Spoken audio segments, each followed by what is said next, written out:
land at last! Dry land. No more worrying about sinking on that stupid ship. Ow! Hey, what the hell was that for? The slant nose will never sink. Not with the captain's engine on board. You think you're so cool now that you're a pirate? Well, I'm gonna teach you a thing or two about the pirate code. And what code would that be? What code? Well, that would be a secret pirate code that we would do if we had the time. Touch my head. Hey, Grandpa! Wow, you have Cook is such a and what a kick! Boy, she's strong. That Cook. Ha ha. I have no idea what you've just said. Well, what I'm saying is that Cook is as cute as a button. She's just, oh, you must be proud. You lying creep. Cook, it hurts when you get kicked, you know? But he insulted the captain. Isn't that right, Captain? Captain?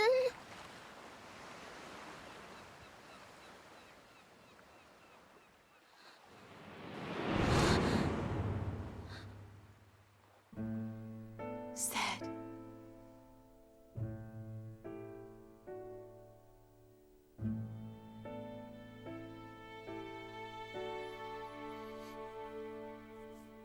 We get one of Seth's memories.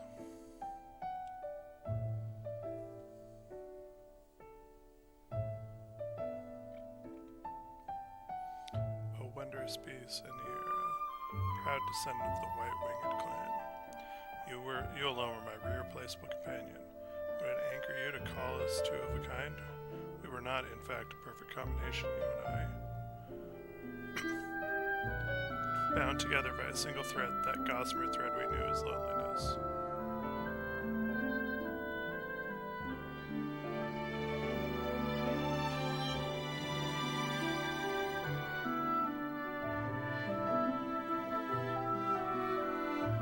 I think there's two songs playing at once right now. Which means cutscenes might be buggy after this. Annie, I owe my life to you. Not, of course, that you saved my life in the ordinary sense of the word. Mine is not a life that could be lost under any circumstances. It is an irrevocable burden. I will not die. I cannot die. And therefore my life is not for you to save. Oh, Annie, what you saved, I now see, was not my life, but my heart. Back then, long centuries ago, I was a pirate, the only woman pirate on the open seas. Seth Balmore, that name was known to all who plied the sea. Some spoke my name in fear and trembling, while others voiced it with deepest admiration. Some even called me a righteous buccaneer, nor were they far wrong in saying. Okay, I'm going to actually skip this because of the cacophony of the songs.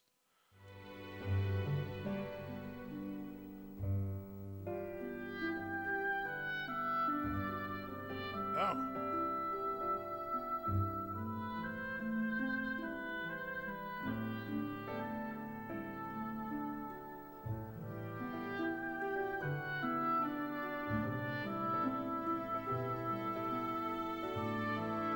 Yeah, the other song's picking back up. I'm going to skip it, and then we will get it at the next end. Seth? Cook? You're crying. I remembered some things from a long time ago. You mean when you were a pirate? And remembering made you cry? I've always been a pirate. I was crying because of something that happened that I regret.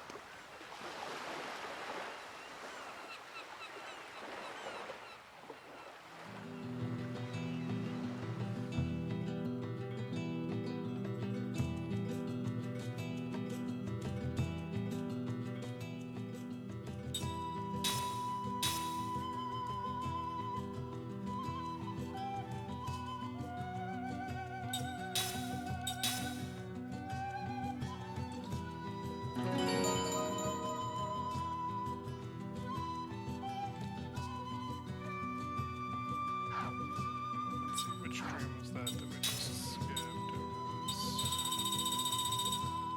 was Seth's dream part 1. So we'll pop out to the main menu, do that one without the sound glitch.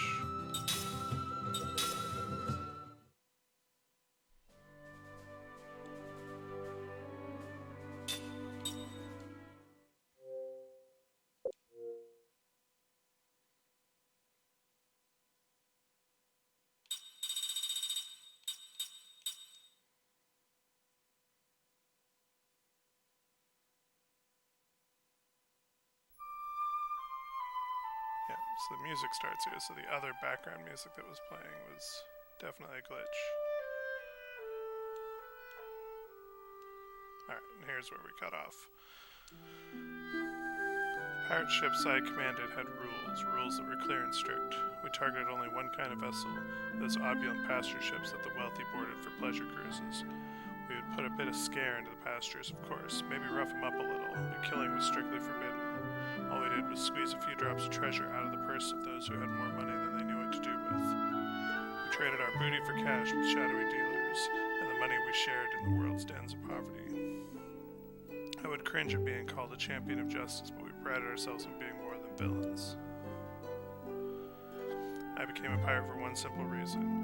I hated the law, and I hated even more those who flaunted the law for their own self-aggrandizement. In a word, I wanted a life of freedom. Whenever I stood at the prow of the pirate ship slicing its way through the waves and I viewed the vast ocean stretched out beneath the clear blue sky, I felt enveloped in the joy of having taken limitless freedom into my own two hands. True, I need not traffic in fear, death, and aging known to all who count as human. Because I will neither age nor die, infinite time for me means infinite freedom. Not bad, wouldn't you say? I would spy the ship from Mierday's quarry. I was always the first aboard and springing lightly on the deck of the shop. I am Seth Balmore. Now be good and hand over your money and valuables. Then, taking the booty we had snatched, my men and I would raise a cry of victory and leap back into our ship.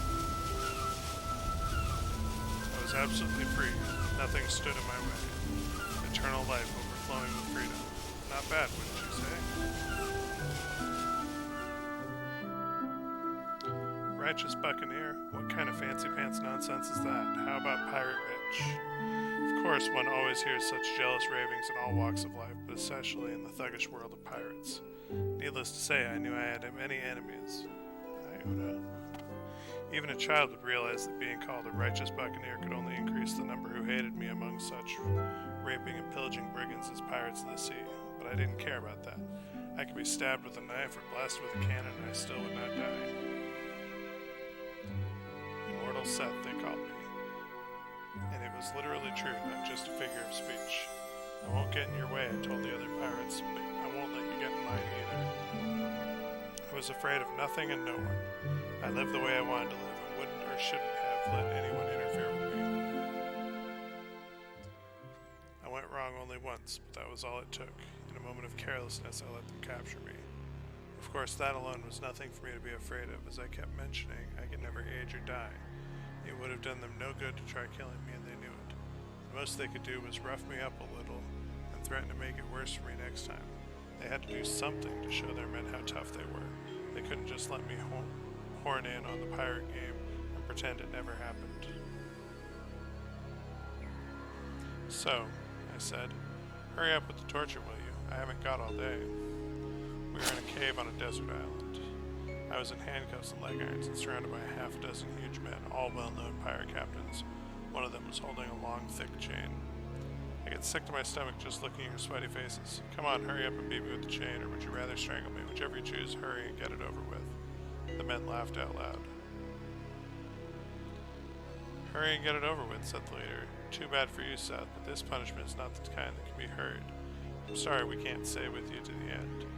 Yeah, chimed another man. Unlike a monster like you, we humans don't have all the time in the world. Okay, men, let's make it fast, the way the lady wants. Licking his lips, the man with the chain approached me, and two others grabbed my arms from the sides. They were not going to use the chain as an instrument of torture, but to rob me of my liberty. They chained me to a gigantic boulder in the cave. They were laughing so hard they could hardly contain themselves. Just what you need, eh, Seth? It's the end of the road for you.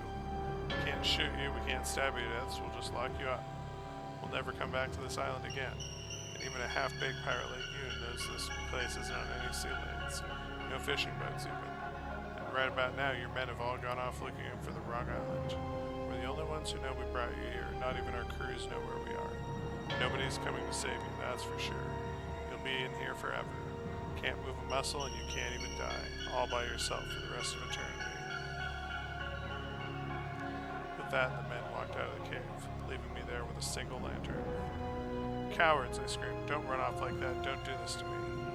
The only response was the hollow echo of my own voice in the cave. The lantern the men left behind was not meant as a kindness, but rather the opposite. It was a prop in their little drama. When it finally ran out of oil and went dark, it would impress on me the weight of eternal solitude. As long as the lamp kept glowing, I was filled with rage for the men. But when the oil was running low and the flame began to flicker, a deep anxiety assaulted me. Unable to move, I stared blankly at the flame. Eternity. This world has no such thing, or perhaps it should not have. Solitude. I was always alone. Or more precisely, I always ended up alone. It was my destiny. I could be surrounded by companions whose feelings matched my own perfectly.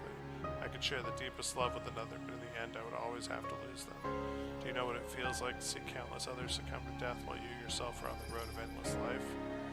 Ah, but in your case, Adira, you do have some idea. As I watched, the lamp in the cave went out. A world of darkness spread out before me, and there I was, alone. No more would I taste the sorrow of parting, but neither would I be able to taste the joy of meeting. Eternally, voice without end, alone. I did not try shouting. People shout and scream for one reason only, because they want someone to hear them, because they believe there's someone somewhere who will hear their cries.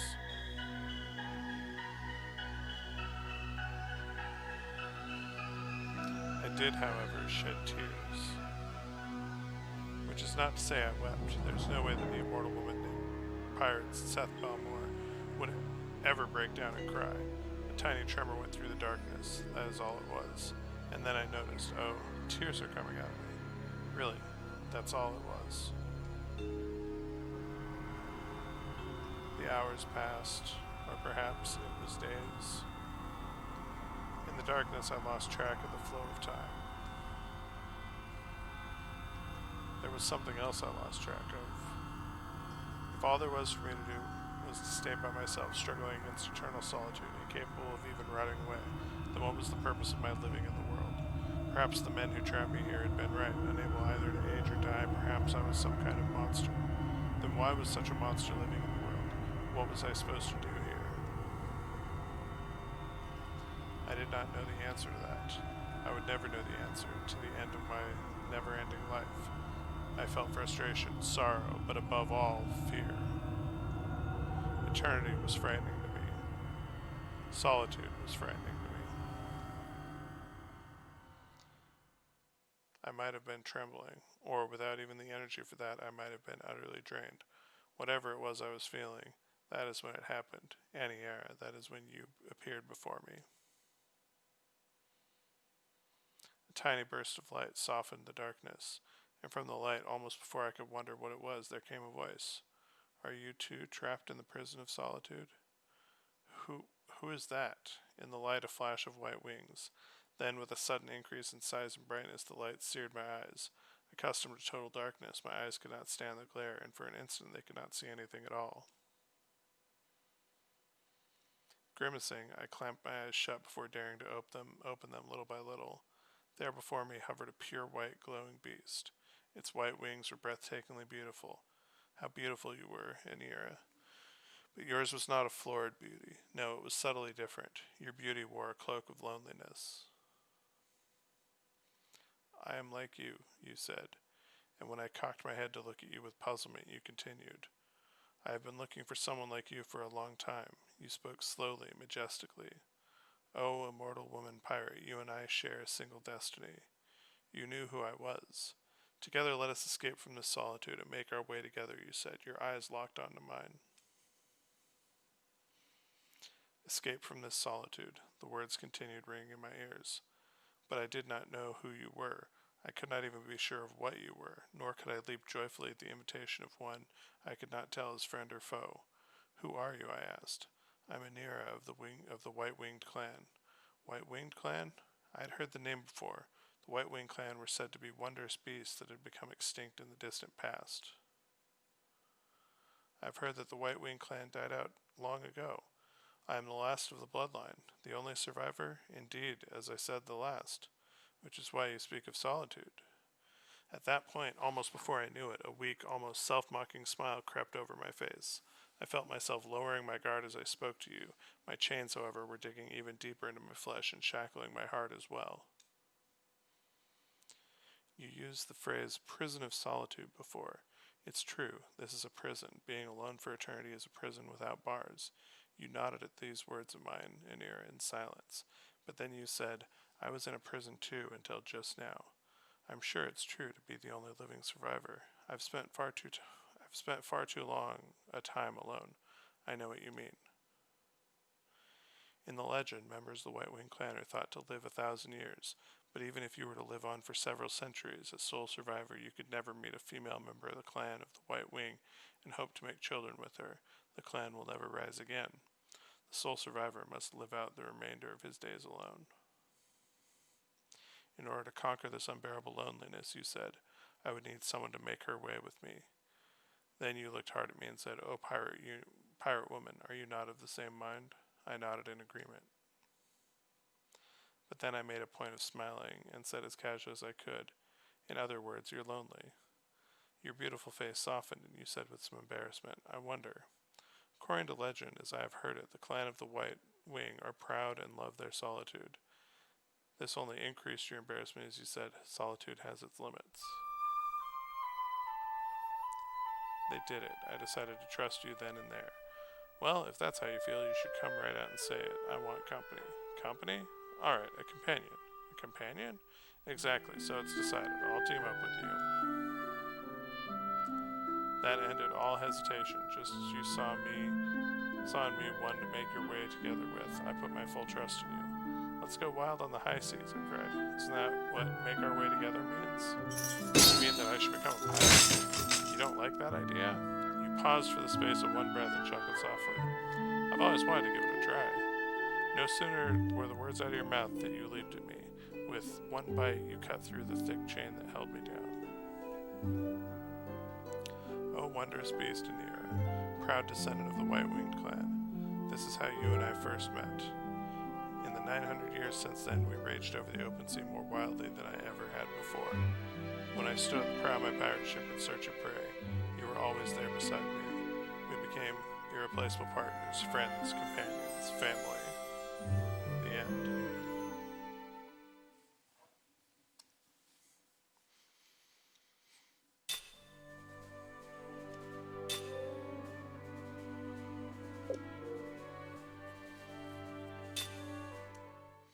And now back to the game.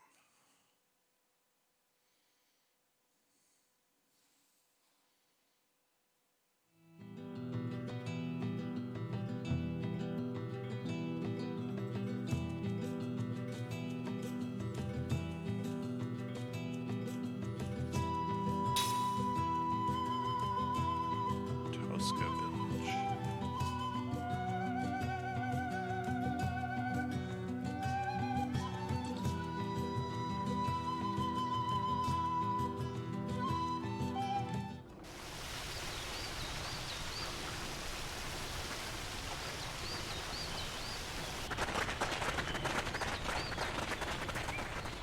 Kyle! Look! It's Kyle! Hey, everybody!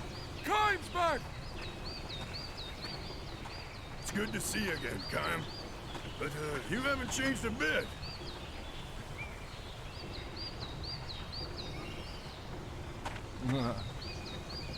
Don't tell me you're leaving early. It's been so long since your last visit. Don't go just yet. God, nice to have you here. Things haven't changed a bit around here, don't you think? I heard that Goats' military is even coming to the village to draft new recruits. You know, I have some serious trouble believing you actually lived here once before. cave was sealed off by ghastly sorcerers. She was shouting wildly the whole time. She must be a monster. Welcome, Kyle. That house on the cliffside of the northern cape where you and Sarah lived. It's still there, you know. Can't get out of goats without traversing through the cave. Things the way they are these days, sealing off was the right thing to do.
Time, aren't you? Grandpa told me that you were the guy who saved our village a week ago. Grandpa told me all about you. He gave this to me as a keepsake. It's really valuable to us, but it's what you use to protect our village, right? So here, Grandpa, I want you to return it to you. Magic powered locator.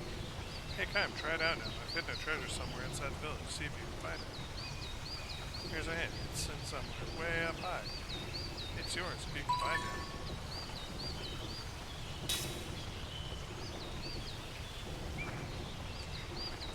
Treasures, but we have to obtain whereabouts first. Once we get it, it will show up on the treasure in the item menu. You have your magic powered locator information. That will be a glowing point on the navigation map and the area where the treasure is hidden. It's hidden at the glowing point. Search it in the nearby area. Increase the output of it will allow you to find even more treasure.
Share battle. One day, just swing my sword, I suddenly thought, man, I wish I could have been fake.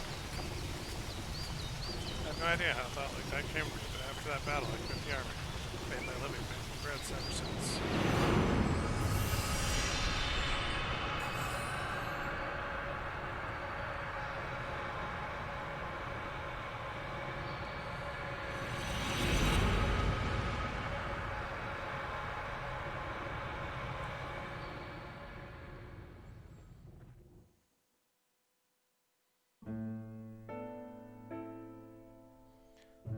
was home from the war. He had performed gallantly on the battlefield, advanced to the rank of general, and made a triumphant entry into the village of his birth. Villagers welcomed him with a festive celebration. The grown-ups were treated to drinks at the beginning of the afternoon, and children received the sweet confections. The cattle and sheep in the pastures that supported the village's livelihood, whether they were excited by the unusual commotion or welcoming the hero in their own way, sent especially shrill cries reverberating into the blue summer sky. This is the hero. General, you are the pride of our village. Obviously full of pride himself, the head of the village thrust out his chest as he delivered a congratulatory address in the welcoming ceremony. To think that a foremost hero in the army came from this tiny village is so incredibly exhilarating and gratifying. I'm sure that our ancestors are overjoyed as well. The throng crammed in the village square burst forth with cheers and applause. According to the official figures released by the army the other day, General, you brought down at least 200,000 enemy soldiers with your own hand. A thunderous roar shook the square. Come to think of it, the population of this village is less than 1,000. That means, sir, you managed to bury more than 2 of these villages worth of your own.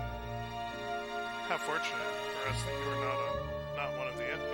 If by chance they had been a warrior of your caliber on their side, we'd all be resting in the hilltop graveyard by now. A few of the women frowned momentarily at this remark, but the men, full of liquor, responded with an explosive laugh. Sitting stage center, the general lightly stroked his dignified beard. No one present knew that this was his habit whenever he was perplexed. When he left his village to join the army, he was just an ordinary soldier a long way from growing a beard. Generally, you are truly the savior of our army and indeed our entire nation. I understand you'll be leaving for another battle tomorrow, but we hope that you'll thoroughly enjoy yourself on this rare visit to your birthplace. The village chief ended his greetings and withdrew to the wings, whereupon the village's #1 entertainer bounded onto the stage in the most comical way he could manage. Dear General, he cried, running over to where the great man was seated and going down on his knees. Oh, hear my plea. The general looked at him uncertainly. Is there a possibility that you would lend me the sword at your side, if only for a moment? Perplexed though he was by this, the general, impelled by the audience's applause and cheers, handed the man his tasseled and jewel-encrusted sword. The man bowed deeply as the sword entered his outstretched hands, and again he cried, My gratitude knows no bounds. Pretending to stagger under the weight of the sword, he came to the front edge of the stage and held the weapon aloft. And now, ladies and gentlemen, I'll reenact the event that raised our dear general's fame to the heights of in a single bound, where he hacked 18 of the enemy into teeny tiny bits. The audience cheered wildly, and the man, with exaggerated movements and commentary, swung the sword in a great arc. The audience knew exactly what he was doing. The general had not only made a name for himself for his strategic powers, but also widely acclaimed as a warrior on the battlefield. He did not rely solely on his weapons, but in the end, leveled his opponents with sheer physical strength. This, too, was a matter of utmost pride for the villagers. Here we go. 1 man down, 2 men down, flip the sword back, 3 men down. 4th man slashed diagonally right through the shoulder. 5th man's head goes flying. Oof, 3 at once, 6th, 7th, 8th. What a bother, I'll just skewer you like this. The man thrust the sword through 3 imaginary opponents and the crowd went wild. The general, too, broke into a smile and applauded. When he was through clapping, though, he stroked his beard again. I'm sure you can understand how I felt at the time, sitting up there on that stage, the old general says to Kime before taking a sip of water from his leather pouch. His magnificent beard is completely white, so distant are the past events he is recounting. Kime nods in silence, and the general continues, as if mulling over every word. The more you know about war, the more you feel that way. I'm sure the villagers meant well, they just wanted to pay homage to their hometown hero.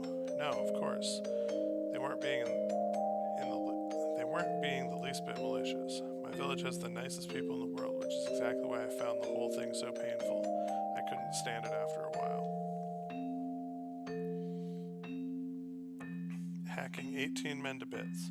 The deeds of a hero are related in numbers. Surely the man who playfully swung the general's sword on stage that day could never have imagined the ones who lost their lives on the battlefield, the agonized expressions on their faces, the curse in their eyes as they stared into nothingness. But that's alright too. People who live peaceful lives don't have to know about such things. That's what people like us are for, to keep their lives far away from the battlefields. Don't you agree? Thanks to us and our killing of enemies, the people we're supposed to protect don't have to know anything about the bloodiness of war. Unless you believe that, what's the point of people killing each other? Kaim says nothing in reply.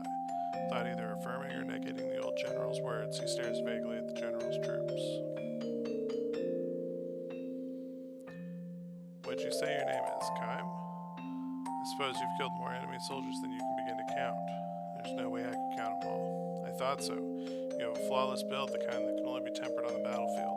Only a man who has survived one battle after another can carry himself the way you do with complete naturalness.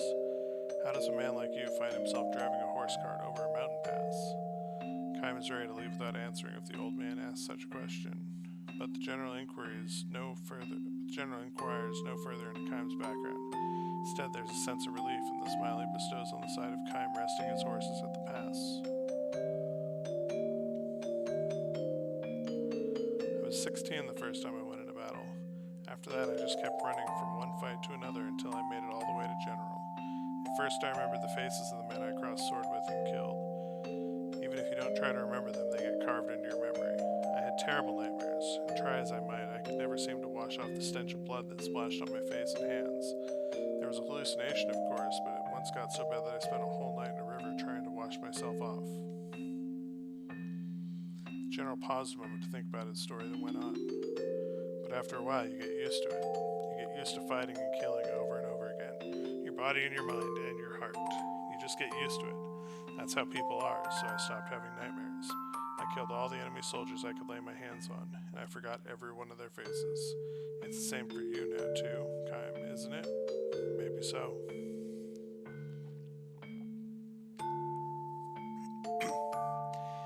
It's like a curse. If you don't get used to it, your heart breaks. On the other hand, if you get used to it, your heart probably ends up breaking someplace deeper down. The general cast a fond glance towards his resting troops, then, slowly shifting his gaze far down to the foot of the mountain, he says, "So that's what it was like for me back then, when I returned to my birthplace in triumph."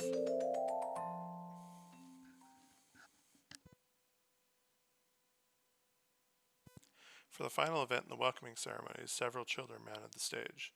And now, in honor of our hero, the children represent the general floral wreath, more marvelous than the greatest medal there ever was. The audience went wild again.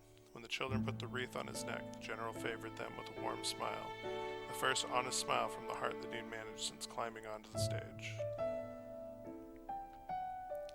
And finally, as a special treat for the general, who's been galloping from one battlefield to the next from his native place, the children's chosen representative will read his own original composition spelling out the joys of the peaceful life of the village.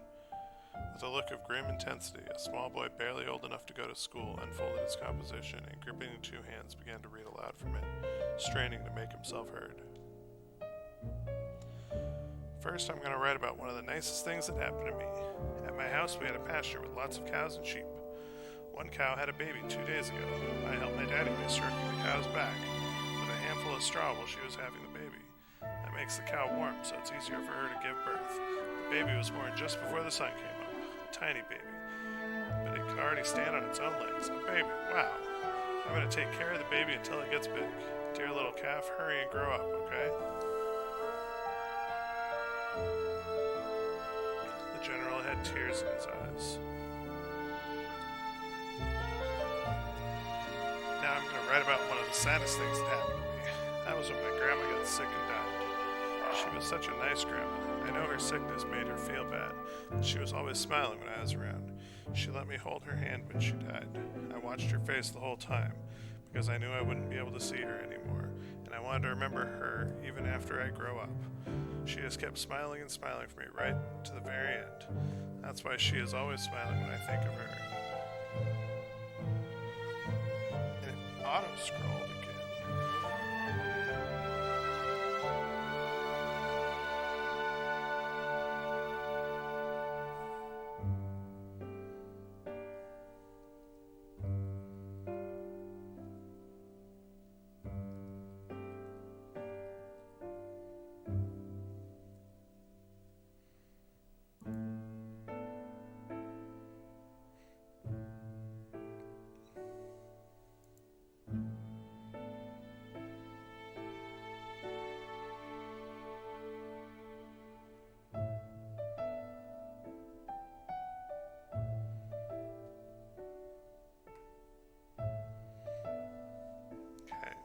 signs that were scared. I watched her face the whole time because I knew I wouldn't be able to see her anymore, and I wanted to remember her even after I grew up. She just kept smiling and smiling for me right to the very end. That's why she is always smiling when I think of her.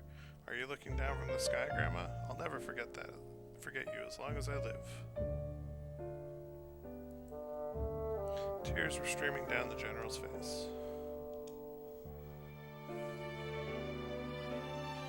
When the ceremony ended, the general left his village and headed for the town where army headquarters were located.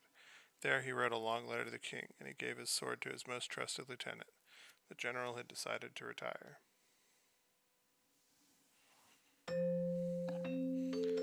This was as big a surprise to me as it was to anybody. When I heard that little boy's essay, it occurred to me.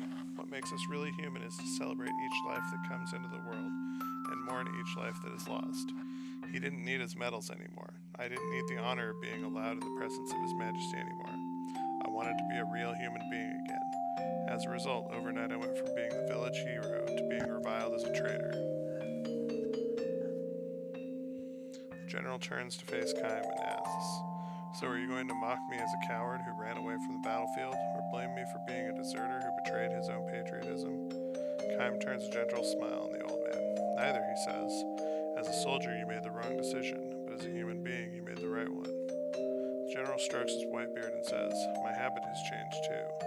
Nowadays I find myself stroking my beard when I am embarrassed." The two men look at each other and smile.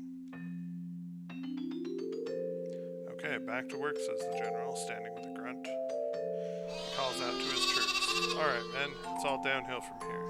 Let's give it one last push and get back to the village before sunset." The troops, under the general's command, consisted of 30 sheep, not one of whom is likely to take a person's life. "Tell me, Kaim, are you planning to go back into battle at some point?" "I don't really know," he replies. "I'm content with herding sheep for now," the general says. I don't have the least regret for the decision I made that day. It would make me happy to think this could be a kind of lesson for you. With his parting remark, the general turns away from Kaim and begins walking. The sheep amble along after him in newly reformed ranks. Standing at attention, the general raises his right arm and waves his troops on. "Forward, march!" The command he had once delivered to tens of thousands of men on the battlefield now echoes pleasantly among the mountains of his native village. The end. That's a really nice, sweet story.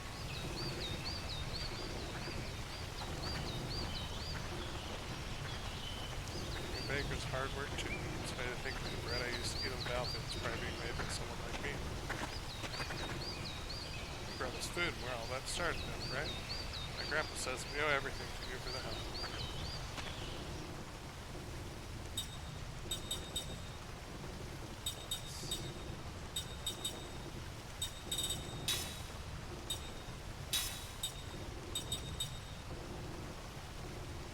Hidden somewhere in Tosca Village. Present for Kaim from the children, behind a waterfall. I saw her, the old sorceress. Her face was a mess. She looked like a monster. Something's definitely wrong with the old woman, I tell you. Everyone seems pretty scared of the old sorceress. Do you think she's kind of a monster? I don't think she's any kind of a monster.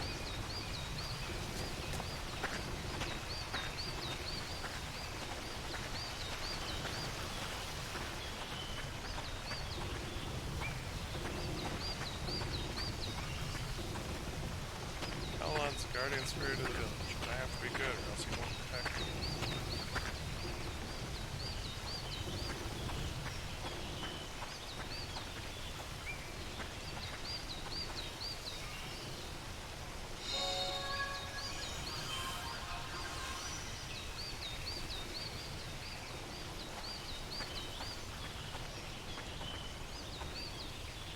Road leads out of the village, but you best avoid it. It's dangerous out there.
back, Kym. Where have you been all this time?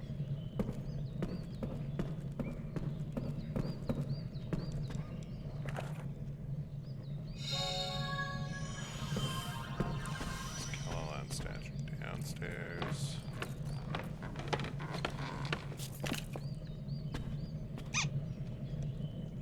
iPod.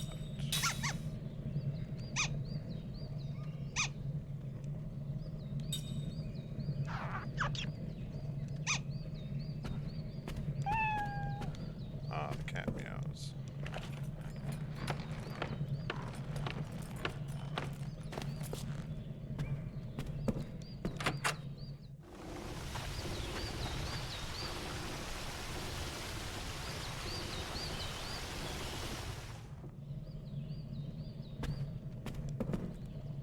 I was gonna play with my brother, but he's not home. Probably out getting into trouble again. For all the people, it's Kym. Hey, everyone, we got a visitor.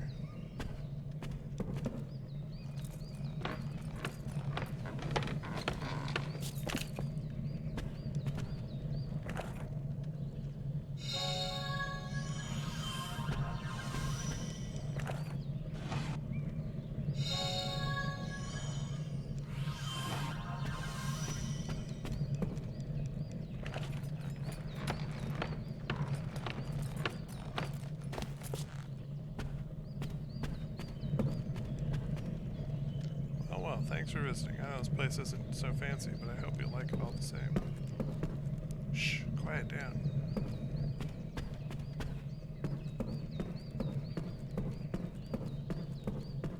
Okay, I didn't see a Kellalon statue in here.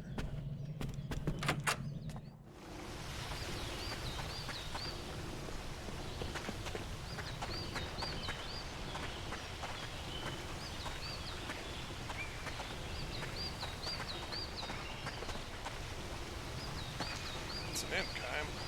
Look, it's been a long voyage, and I'm sure you're tired. Well, why don't we call it a day, okay? That's fine.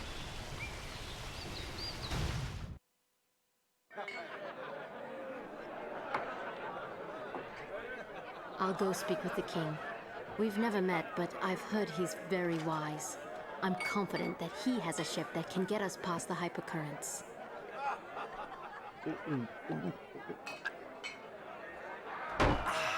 Wow, that hit the spot. You know, I'm finally starting to feel at home. No? Are you even listening to me? There's a time and place for that stuff, and this is neither. Tell me, is it really true you can't drink? Yes. That is so sad. But you're a queen. I mean, don't you have wine or champagne at parties or banquets, hangings, any festive thing like that? No. Well, look it. Nobody knows this here. Come on, just give it a try. I guarantee you'll like it. Really. It won't kill you, I promise. In fact, I bet if you take a couple drinks, you might get your memory back. Yeah, it relaxes the mind and other things. You think so? Absolutely. Hey, look at me. You're talking to Jansen here. Bottoms up. Bottoms up. That peer pressure. What? You don't like the cheap stuff? No, it's just I've never tasted anything like it before. You don't have to force yourself to drink it. No, I want my memory back. If there's any chance this will help, I'll manage to drink it.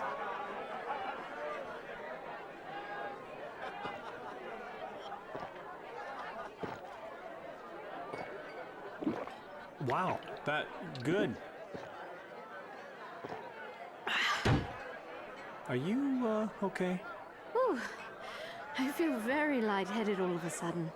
It's affecting me like you said it would. Oh, your muscles Yeah, are well- so... Hey, oh! Oh, no.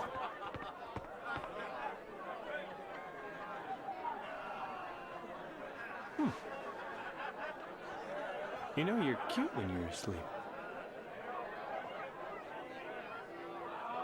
Jansen! Ah! What? Oh! What the hell do you think you're doing? Well, we was having a serious discussion about, what's going to happen next. and planning. Happen next? Yeah. You know, she's going to talk to the king and get us a ship, because yours can't float where the... You know, after all, Goats has got the most advanced technology around. We figured we'd get a more seaworthy ship from him. So that, you know... What? All right. I'll give you the benefit of the doubt this time. But don't try any funny business with Ming. Yeah, well, I'm looking out for her too, you know. I mean, look how restful she looks right now.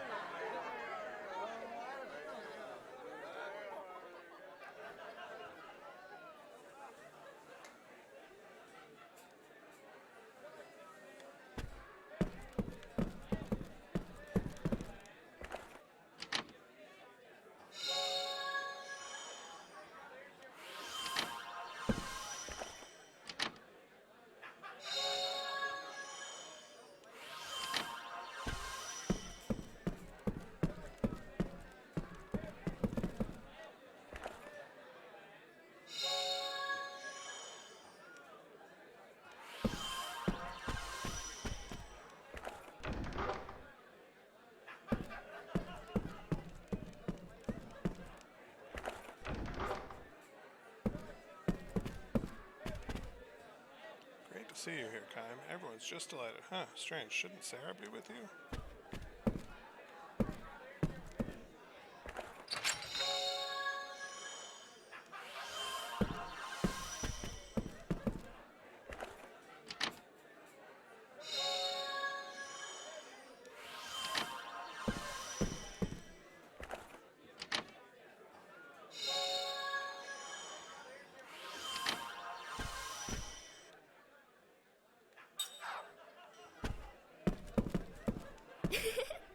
I'm cleaning right now. Please wait a... Oh, it's you, Kime.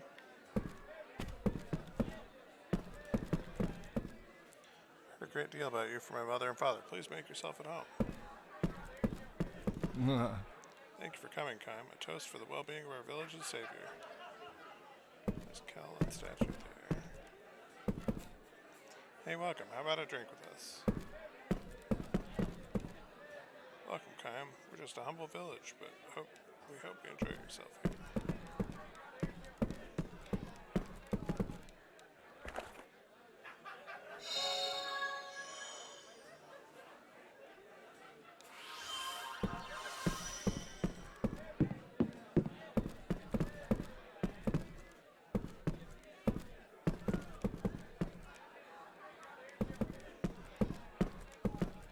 I don't like all the bad news we're getting lately. Have you heard the rumors at the old sorceress's palace out on the Cape? Sorry, I just don't feel well for some reason. I'm glad you're enjoying yourselves, though. Speak Kime, do you remember me? I suppose you wouldn't, as old as I've become. So how was I on stage? I'd love to perform in a bigger town someday.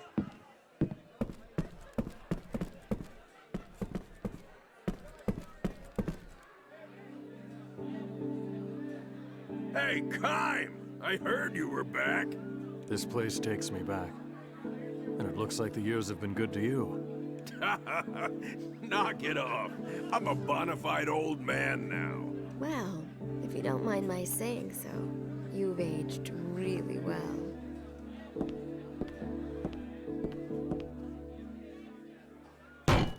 Thanks, honey. Drink up. This is on the house.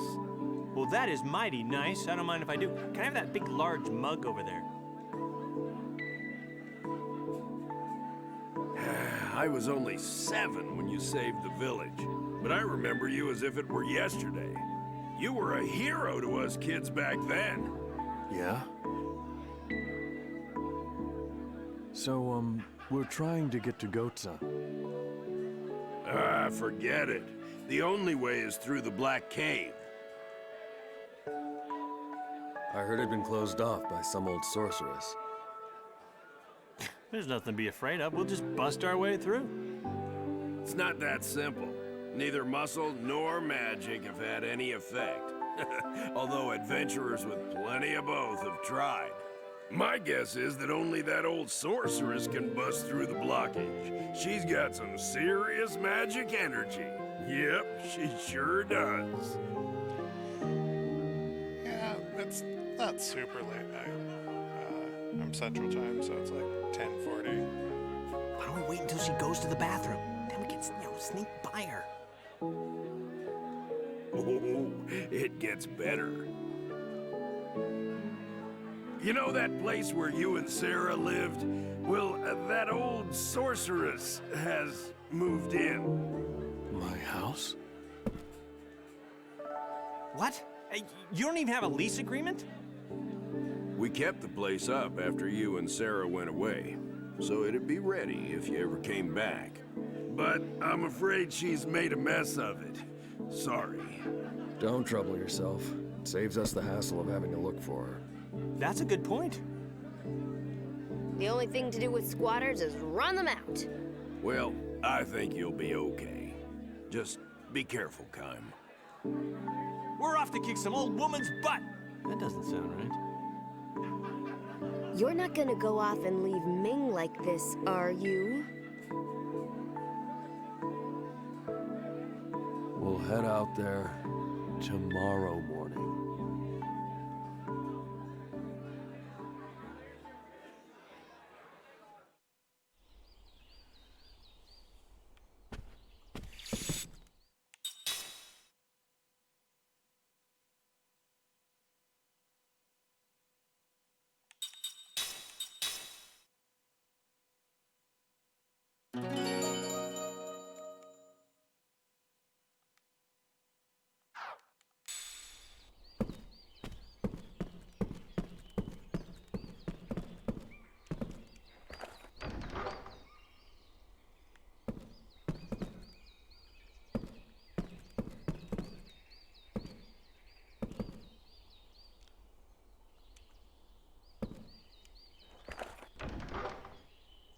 Names of flowers.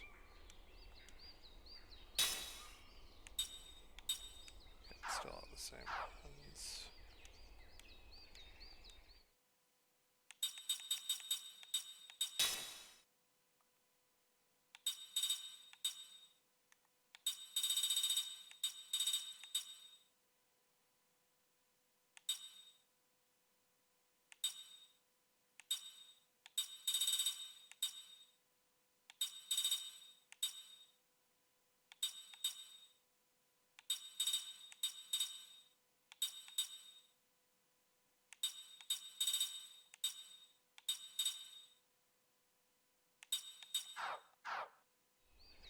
Let's see, which ones can I make?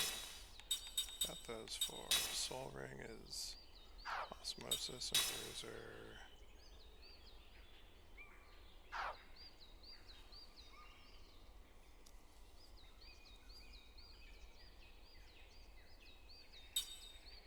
Turtle is Pierce and Bio.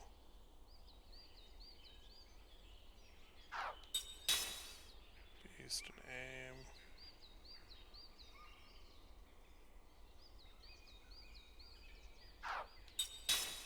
And I already have a Herculean ring.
saw aim ring as an option.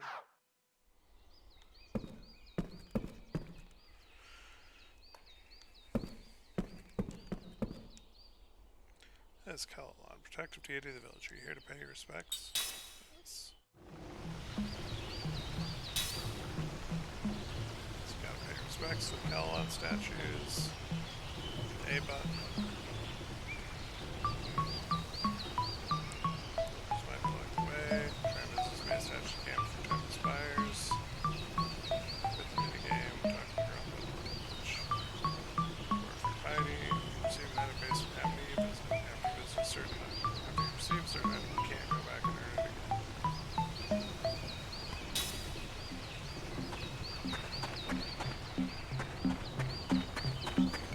Villager blocking that one.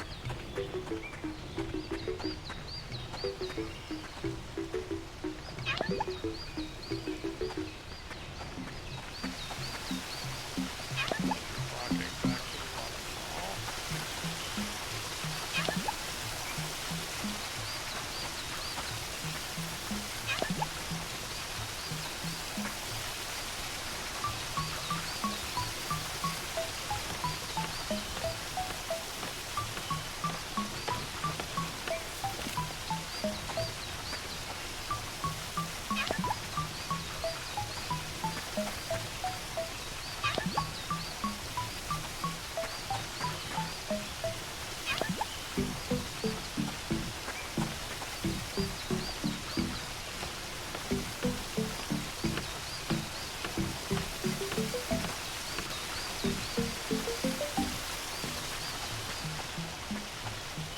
Still there.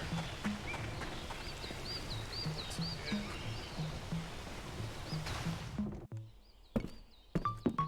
There's just one in here.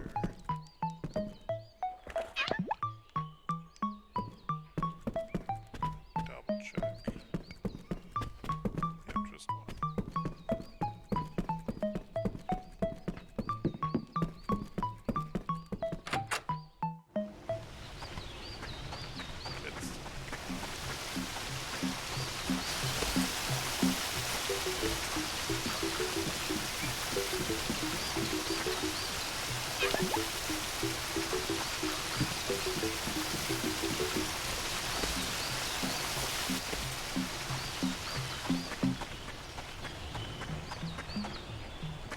It's gotta stick along there.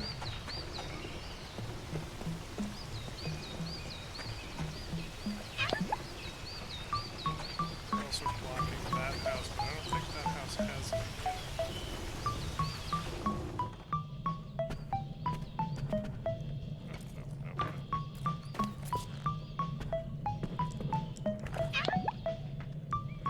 I think they can block this house, though, which is what you wanted. And chickens.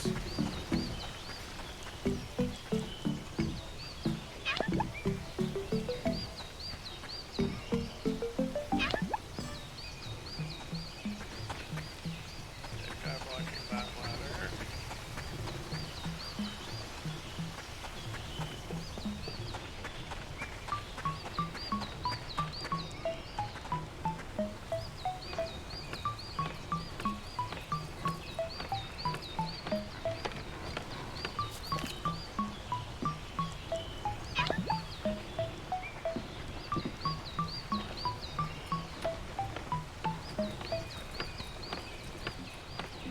It's just left there. Double check.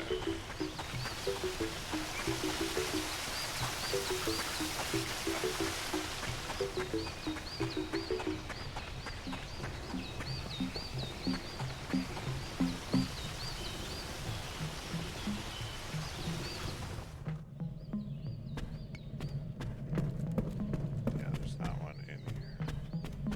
I can see.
missed one.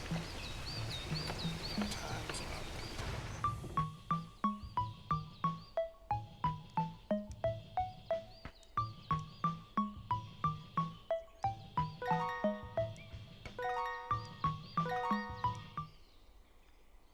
Okay, one.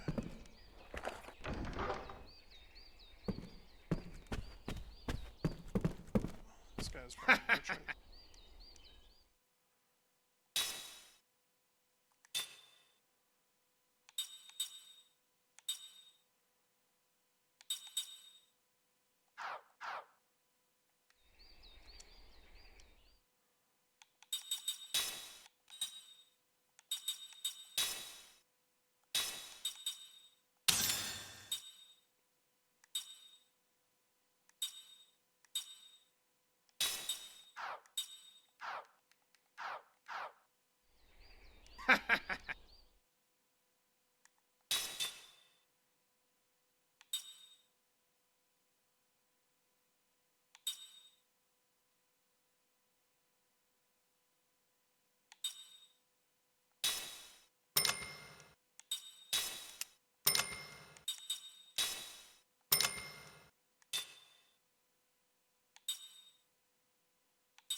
Need that or that because I can learn them from Mac. And I already have one of those.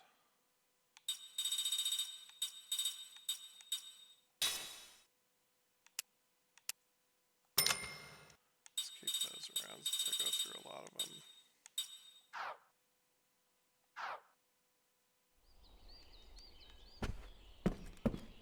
Okay, so one Kellan statue.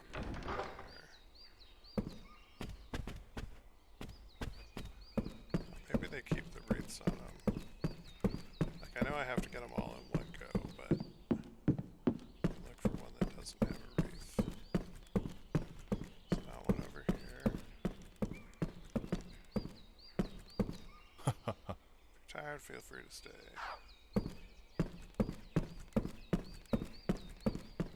The lady on stage was best friend when kids, isn't she wonderful?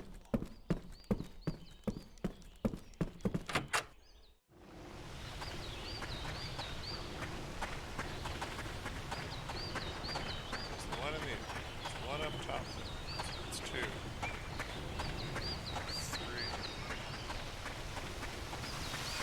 5. 6.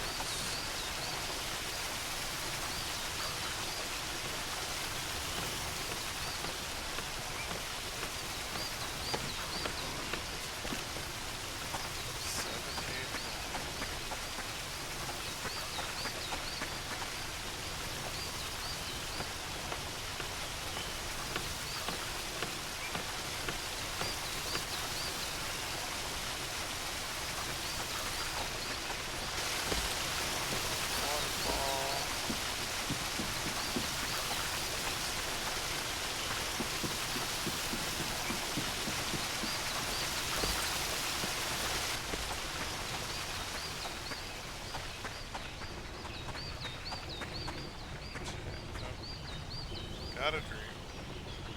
The truth is, I was to be drafted in the goat snark, but I slipped on the roof, off the roof while fixing it. They dismissed me as ineligible for that. I'm glad we're not going to war. I'll be all by myself at that. Track that I found.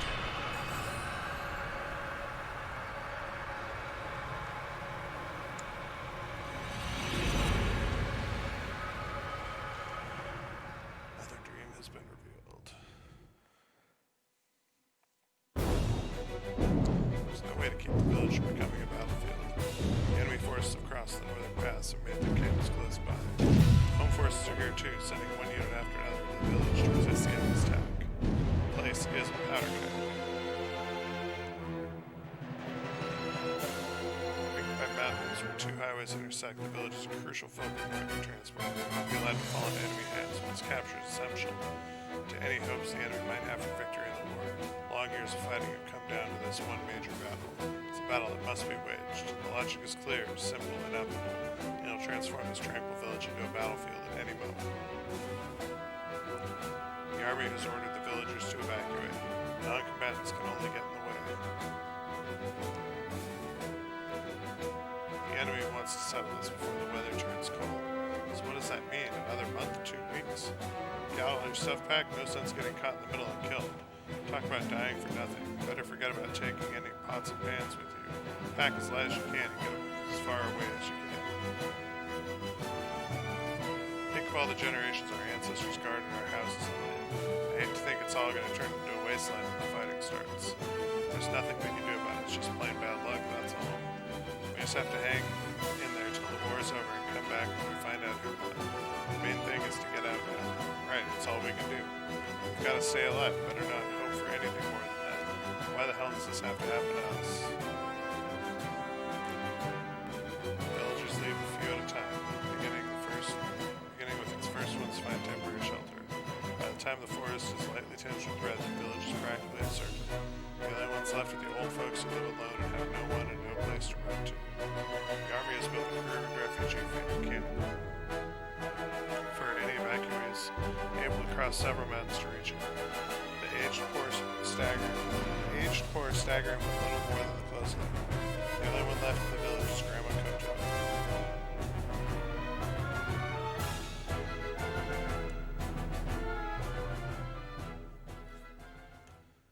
And now we get the title of the story, The Bread of Grandma Koto. As a mercenary, Kai met old Koto shortly after he joined the unit protecting the village. He was on an inspection round at the time when he spotted the old woman working in the field. She turned out to be Grandma Koto. The soldier with him yelled at her, "Hey, old lady, enough of that." Another man shouted, "You better get out of here now if you want to stay alive. The fight's going to start in 2 or 3 days. How many times do we have to tell you to go to the damn refugee camp?" But old Koto stayed hunched over, digging in the dirt. Obviously, she was not harvesting anything. If this had been a time when the grain had ripened and she was hurrying to harvest her crops, it might have made sense, but she was just turning the soil as if she had forgotten a battle that was about to start here at any moment. Is the old bag deaf or just senile? With a disgusted look, the captain called over to Kaim. "Hey, new guy, do something about this one. Drag her to the refugee camp. If you have to tie a rope around her neck. We can't have her wandering around here. She's just getting in the way when the fighting starts." The captain's tone was arrogant. The more cowardly a commanding officer is, the more arrogant and overbearing his style becomes, and the less he's able to conceal his nervousness when a battle is nearing. Kaim strode silently toward the old woman in the field. "We'll go on ahead," the captain called out behind him, and did not turn around. Only a few days would be needed to decide the outcome of the battle for the village, which was a reflection of how violent it promised to be. For this reason, working the fields now was pointless. Even the most carefully cultivated patch of ground would be crushed under a soldier's boots. A harvest next year was out of the question, nor was it even clear how many years it would take to restore the village to its former tranquility. When Kaim approached her in the field, the old woman kept working and said, "Don't try to stop me." She looked and sounded much tougher than she seemed from the distance. She might have been one of those very stubborn, cranky old folks that people kept their distance from when the village was at peace. "You're not going to evacuate?" Kaim asked. "What the hell for?" she spat out. "They've built a camp you can go to." Old Koto gave a snort and said to Kaim, "You're a new one. I've never seen you before." "Yes. So you don't even know what a camp's like. You soldiers have nothing to worry about." "What do you mean?" Old Koto said nothing but pointed toward the steep mountains, standing like a painted screen at the west side of the village. Kaim asked, "Is that where the camp is?" "Hell no. You have to cross that mountain and another one to get to it. Nobody my age can walk that far. What's the point of building a camp in a place like that? How many old folks do they think are going to make it over there? They might as well leave us in the hills to die like the old days." Kaim was at a loss for an answer. Continuing her digging, the old woman grumbled. "That's how the government does everything." She was clearly angry, but perhaps less angry than sad. "You're on an inspection tour, right? Well, don't let me stop you." "No, you see, you're not going to get me to any damn refugee camp. That's all there is to it. I'm not going anywhere. This is the village I was born in. I've lived here all my life. I know how you feel, but this place is going to turn into a battlefield soon. I know that. So then, so what?" Kaim was at a loss for words again. When she saw that, she smiled and said, "You're a sweet young man, kind of unusual in a soldier." Her expression had softened for the first time. Once she stopped being so prickly, the smile she produced was actually rather endearing. When this place turns into a battlefield, people will die. Lots of them. I know that much, don't worry, but I have work to do, soldier boy. Telling me to leave my work and run away is like telling me to die, so if I'm to die anyway, and it won't be long now, I want you to let me do what I want to do. You shouldn't have a problem with that. Kaim fell silent, not because he was at a loss for words yet again, but because he believed she was right. "If I'm going to die anyway," she said. Knowing that he would never be able to speak such words, he had no choice but to bow silently to her will. "Alright then, run along, Sonny. I've got work to do." "What are you doing now?" "See for yourself." "Sorry, but I don't know much about farm work." "Like all the other soldiers," said old Kodo with a smile. "The only thing you people ever think about is killing enemies. You don't know anything about nurturing life." She let a hint of sorrow show again, perhaps somewhat taken with Kaim. However, she favored him with an explanation. "I'm planting seeds," she said.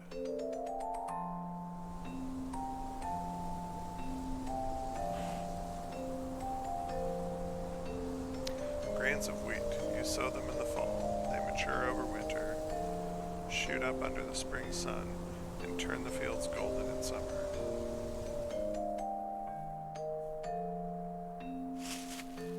I always do my planting when the northern mountain peaks turn white, every year, and this year's not going to be any different.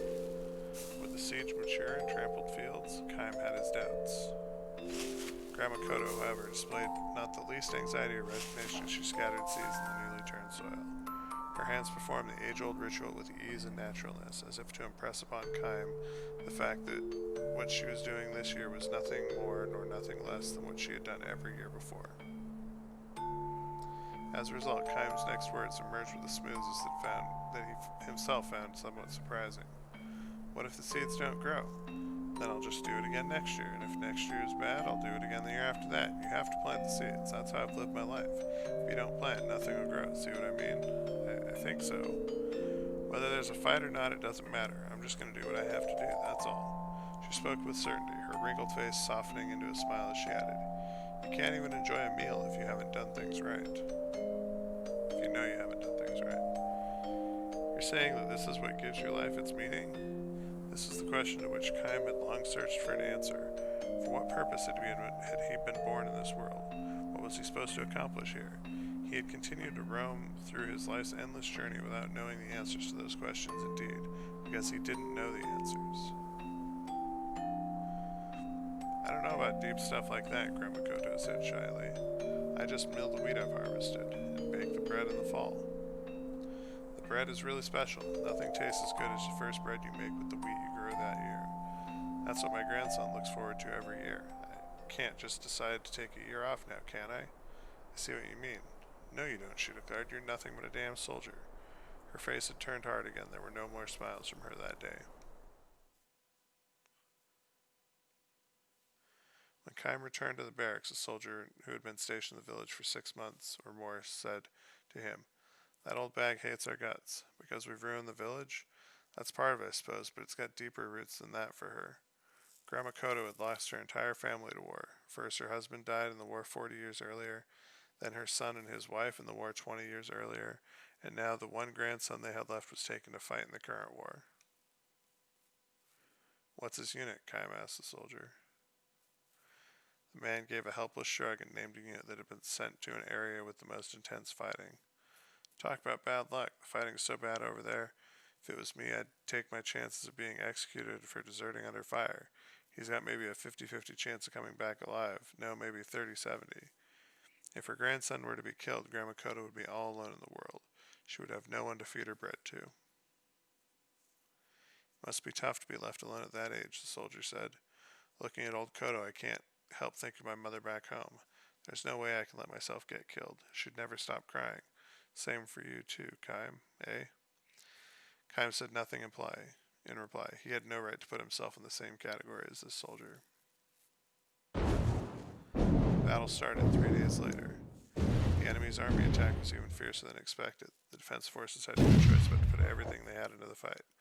Kaim slipped away from the battlefront and headed for Grandma Koto's house. He found her leaving for the field as always. She gave no sign that she was afraid of the fighting. People who know exactly what they must do and who refuse to be distracted by anything else can be strong beyond all reason. Kaim saw now that there could be far greater strength in a finite life than in one that lasted forever. Because he sensed this so deeply, he stood before her, blocking her way. He lifted the tiny old woman in his arms and carried her bodily back to the house. What are you doing? Let go of me. I'm not going to follow some soldier's orders. I have work to do. Yes, I know that, Kaim said. So put me down. Now. I don't want to let you die. Holding her against his chest, he looked her in the eye and pleaded with her. I want you to bake bread next autumn and again from a new crop of wheat.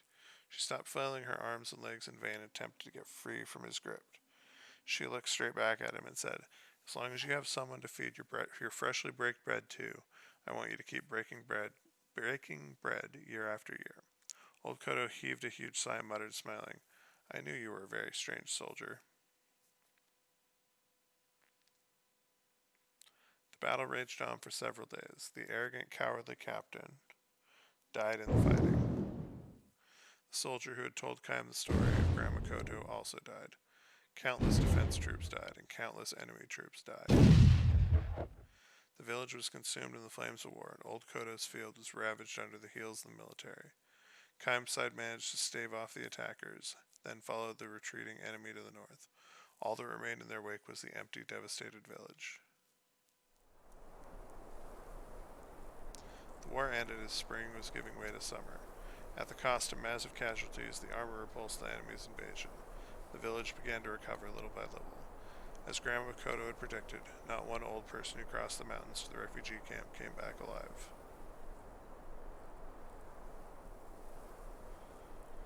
Autumn, and Kaim has come back to the village. He feels warm in the chest when he looks across the fields and spots Old Koto sewing wheat. So she's doing it again this year, and next year, and the year after that, for as long as she's alive. She notices Kaim and crosses towards him with a welcoming smile. A year has passed. She seems to have shrunk somewhat with a year's worth of aging. Haven't seen you for a while, she says, so they didn't kill you. And I'm glad to see you looking well too. I heard you stayed near my house during the fight. You single-handedly fought to keep enemy troops from it. Kaim gives her a shy smile. How was your wheat, he asks. All ruined, of course. Worst crop I've ever had. A few scrawny stalks. Barely enough for one loaf. She tells him all this with surprising ease. Then she fixes her eye on him and asks, have some? What? Bread, of course. I'll bake a loaf now if you'll help me eat it. Well, sure, but... Grandma Koto sees through Kaim's hesitancy and says with a calm smile, yes, he's dead, my grandson. I got word at the end of summer. I was waiting and hoping, planning to bake him a loaf of bread as soon as he got home. When she sees Kaim hanging his head in silence, she adopts a spirited tone as if she has to be the one to cheer him up.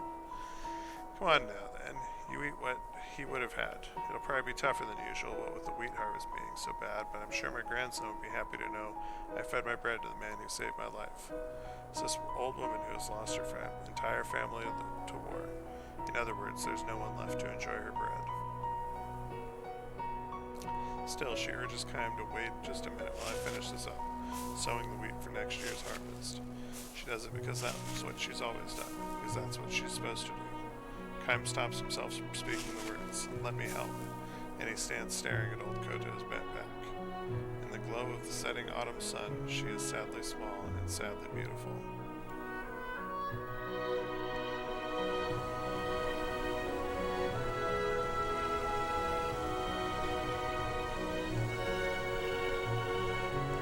Kaim eats the fresh breaking bread.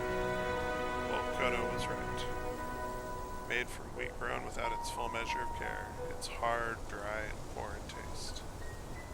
Still, of all the bread Kaim has eaten, and will go on to eat in his long, long life, this is by far the most delicious.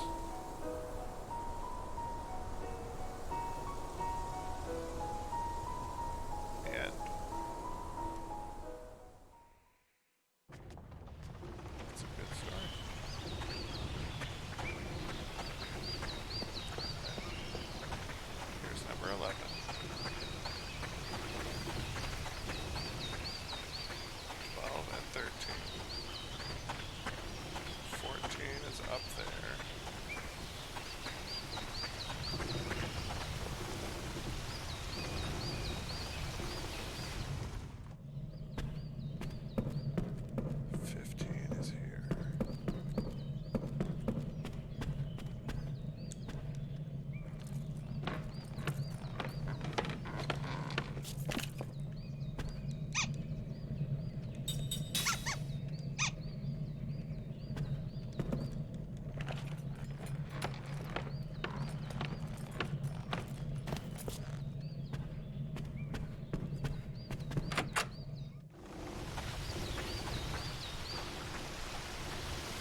there's 16. Right there. Okay.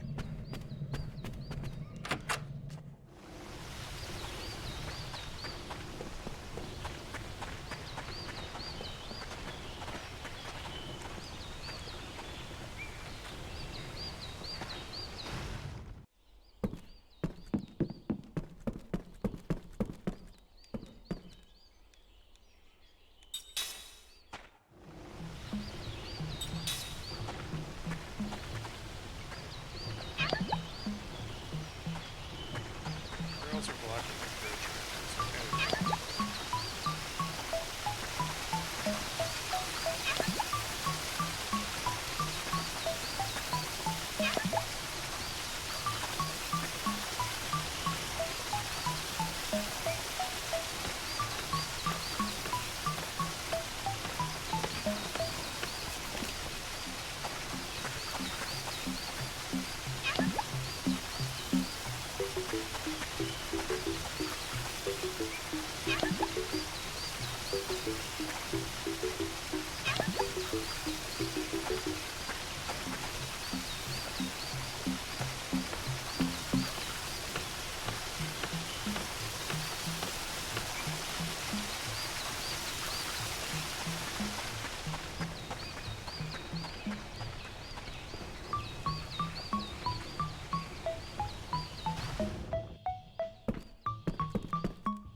this one before he wants it for till like the last minute, last 15, 30 seconds.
Time-based, but location-based. Like you do something and people move to the next one.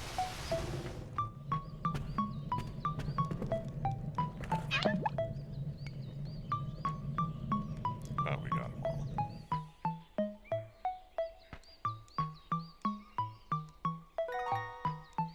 Now we get the gamble spell,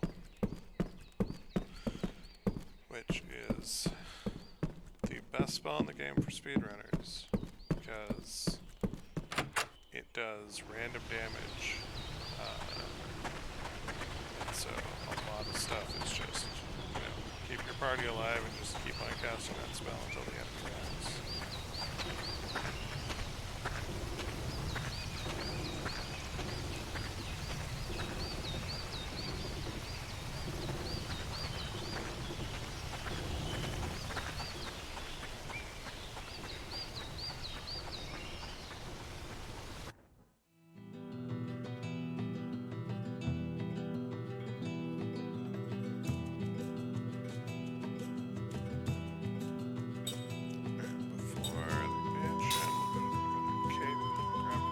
treasure chests.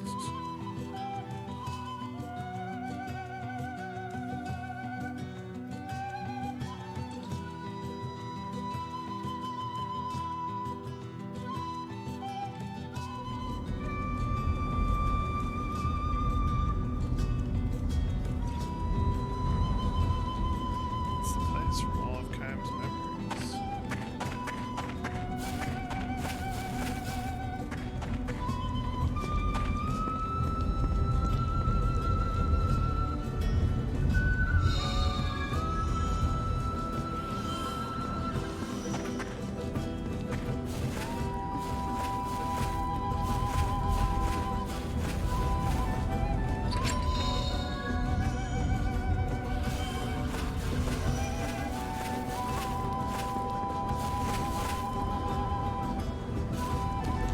What a view. It's pretty, isn't it? What's wrong, Kai? Lyric here. Yeah, that day from this cliff. The less than two things I cherish most in this world. Lyric and Sarah. Mom always wanted me. I think getting to see you made her really happy, Kai. I think so. Now I got to meet you. Wish I could introduce you to Sarah. She's my grandma, right? The singer told her how happy Mom was. Me too. You'll ever get to meet her. Yeah, someday I'll find her. I promise. Sarah.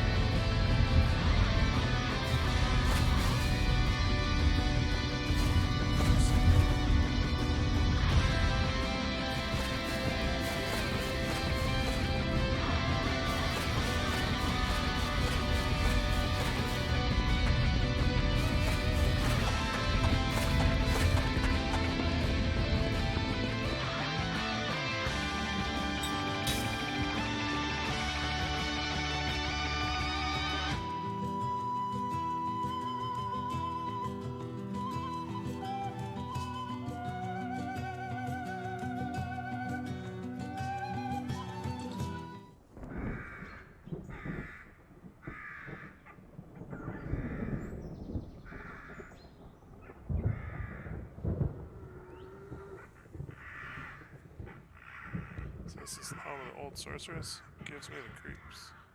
It's so strange. I can feel an intense magic energy. It's covering the entire mansion. Means the old sorceress is here, right? In any case, we gotta find that woman. I'm scared. Yep, spooky dungeon. Don't be such a scaredy cat, Mac. What's so scary? It's the house where Mom used to live with Kaim and everyone. I know, but someone else is living here now. That's, well, yeah, but... Look, let's just be careful, okay? We don't have any idea what we'll find inside. Spooky ghosts, that's what we'll find inside.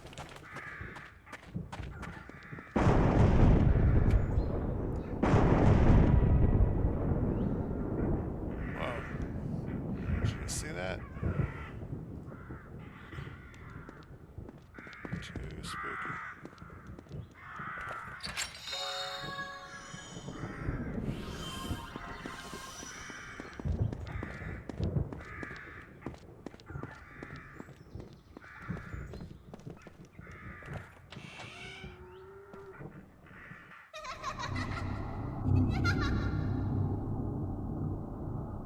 Oh dear. What the hell was that?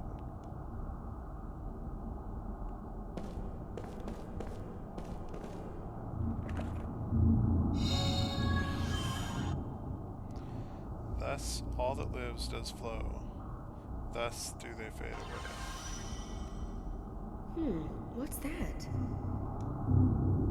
They look like pieces of a poem. The sorceress did this. She made a mess of everything. Let's get rid of her for good.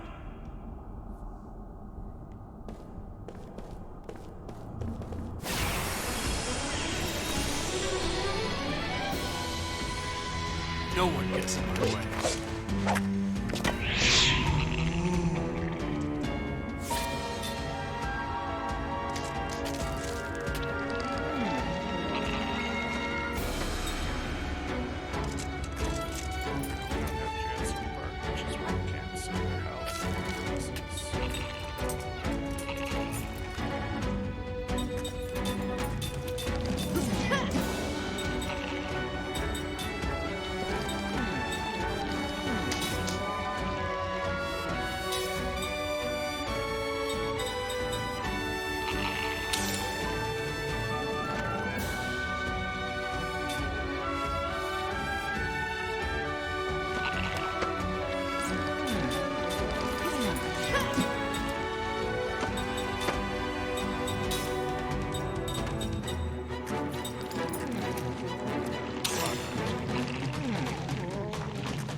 Like taking candy from a baby.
No solace.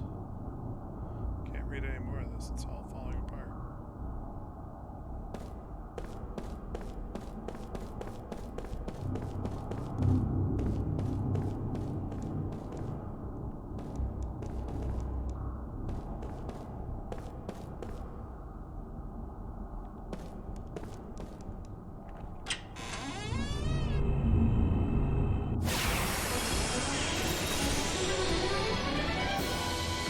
It's now or never!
That was close.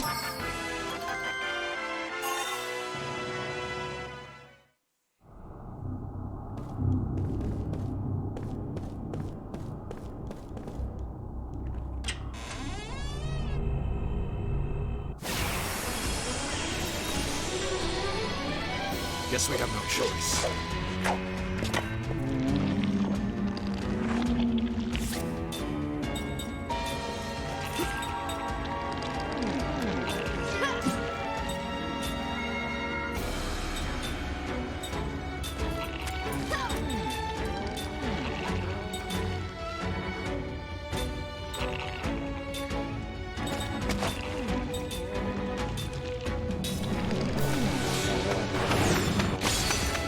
Kill!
Let your guard down, eh?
I wish I was stronger.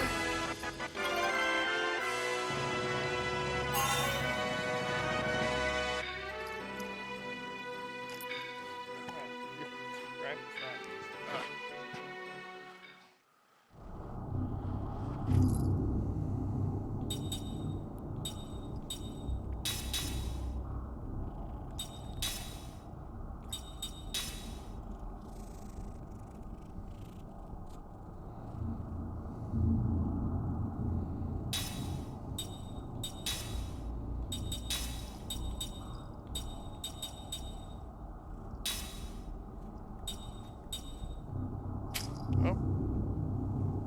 Damn it.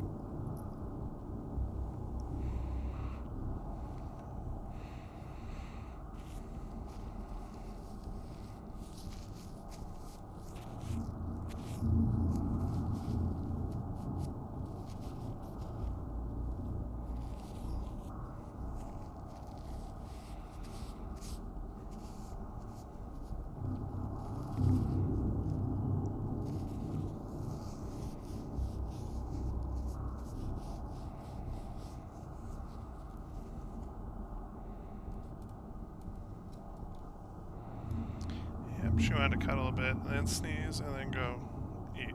So that is her.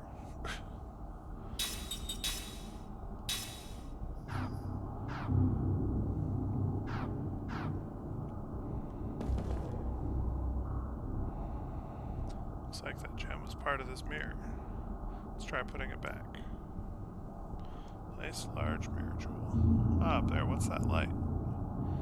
It's kind of different from before somehow. Right, I feel magic power beyond the mirror. It's as if there's another world inside of it. The other side of the mirror. Hey, should we try going through it? Sounds exciting.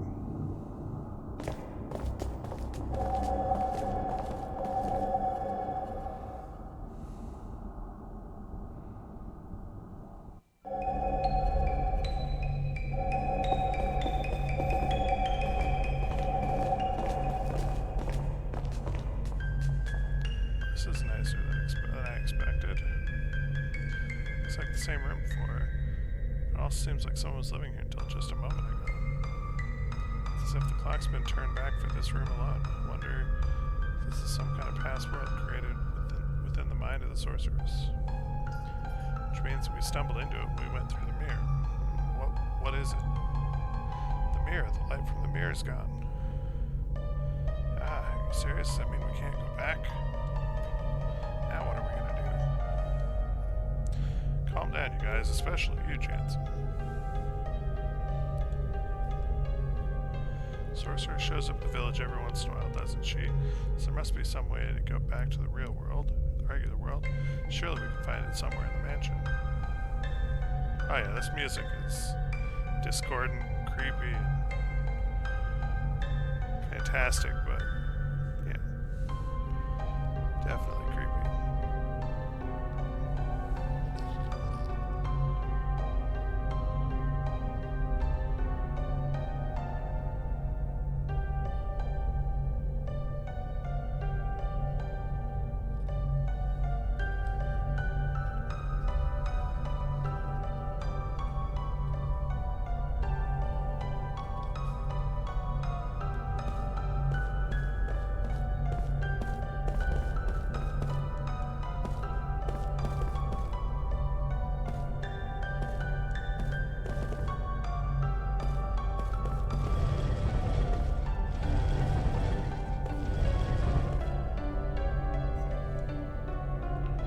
Statue there, so that it's not blocking the treasure chest in the future.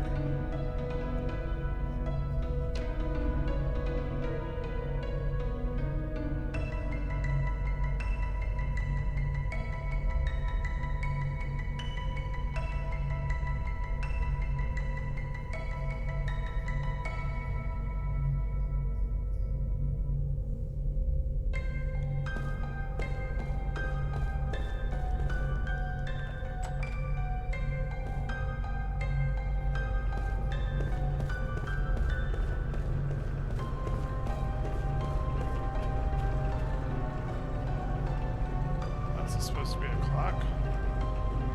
It has strange symbols all over, no numbers at all. I think we can move the clock hand.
Yep.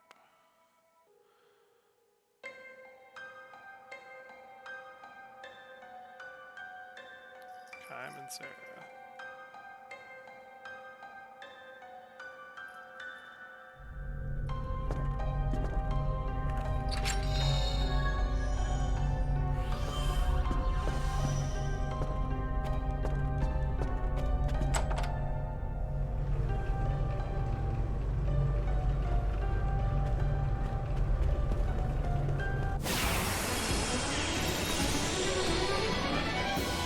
I'm always ready.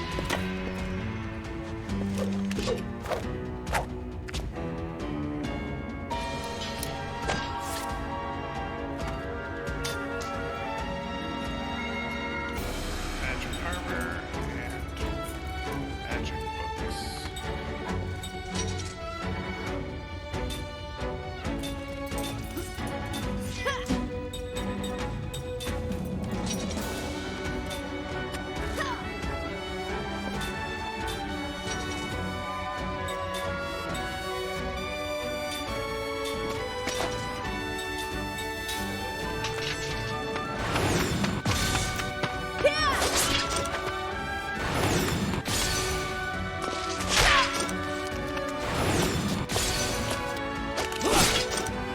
Okay, armor is immune to physical damage, it looks like.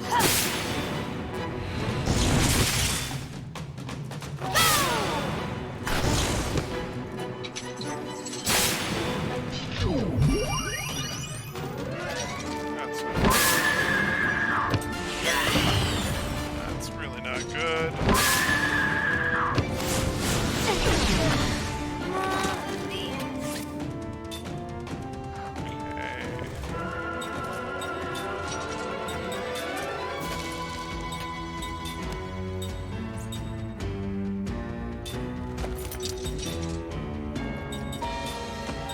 Okay. What are you doing?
Sorry about that.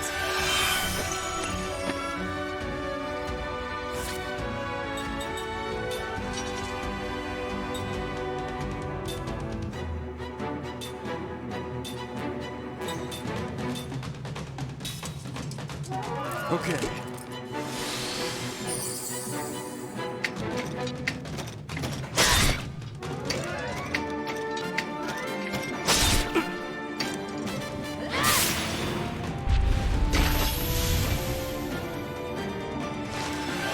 I'm not done yet.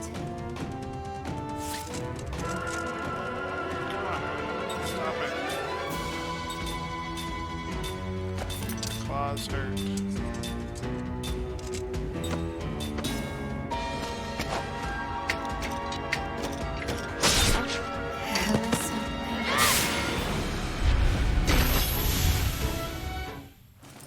It's not in my nature to lose.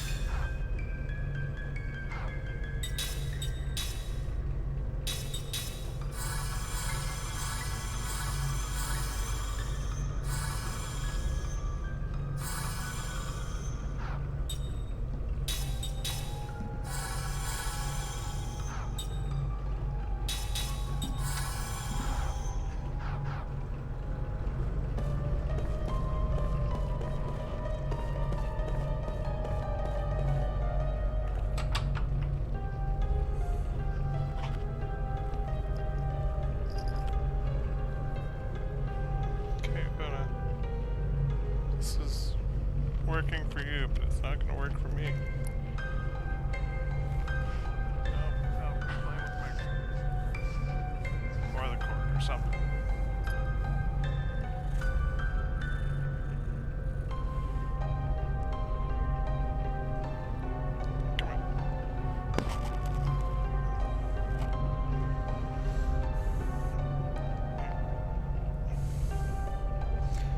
It's Una.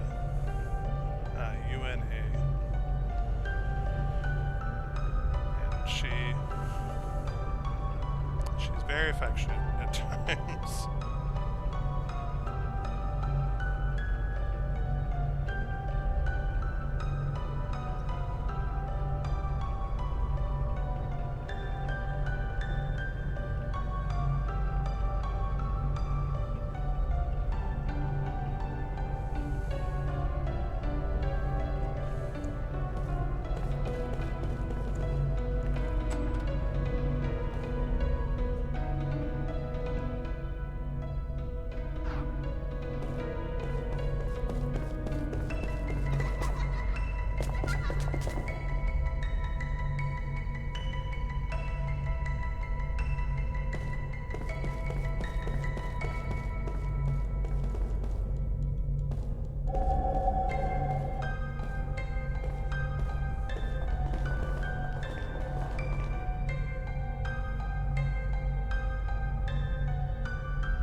Some kind of strange lights coming out of the top.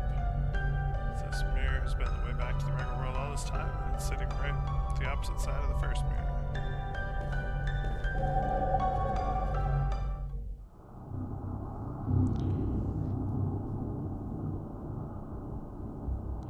And back in the grungy times, there should be some chests.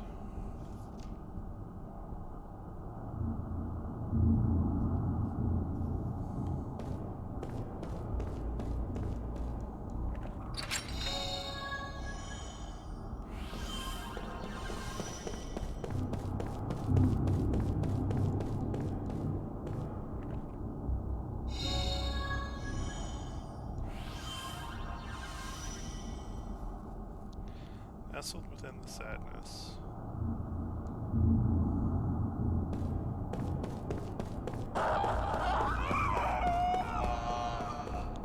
Okay, that's not creepy.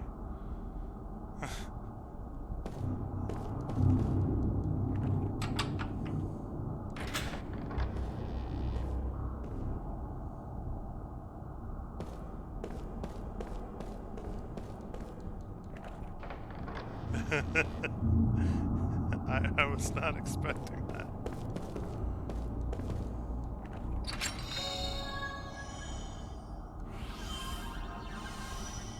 Alright, so we have the harvest plate and the celestial plate.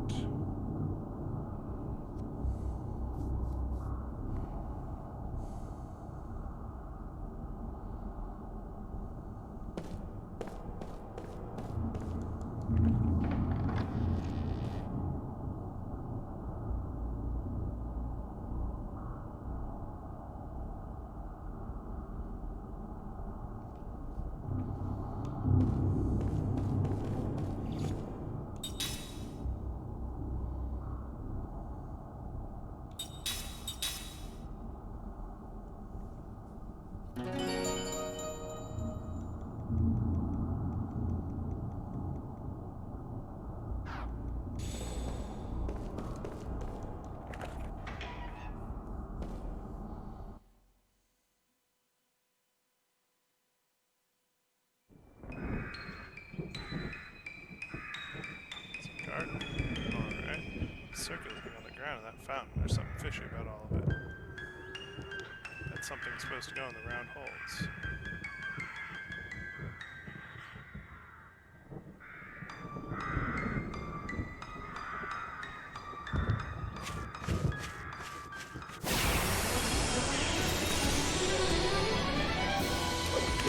I'm always ready.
I wish I was stronger.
Say your prayers.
was close.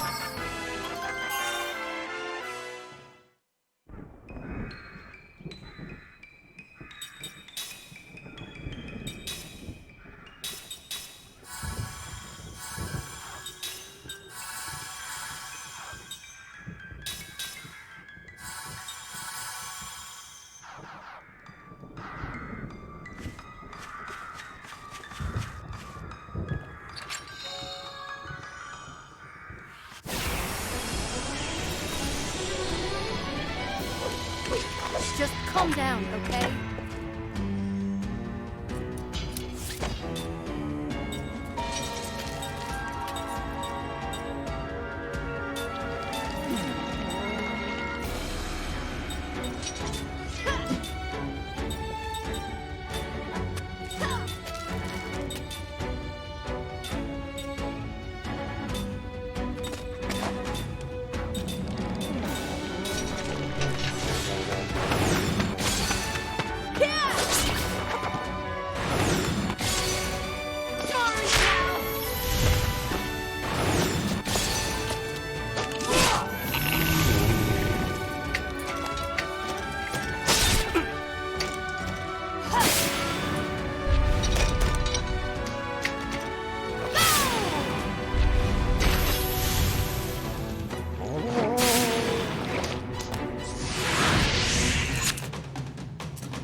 search of solitude. Why have you invaded my hermitage? If you have nothing to ask, then you should leave immediately.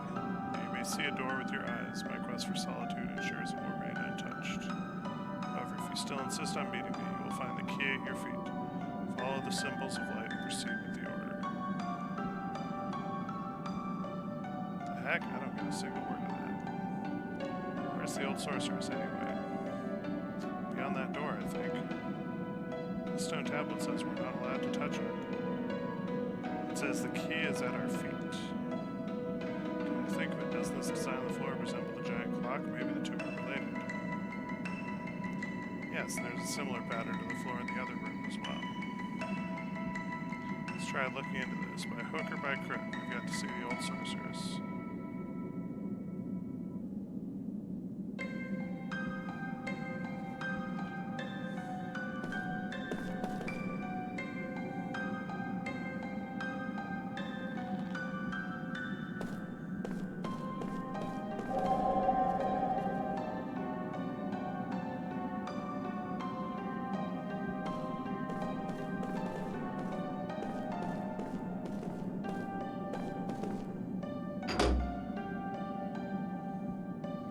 It's got something to do with it, I'm sure. Yes, I feel faint magical vibrations in the air, too.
Just a moment.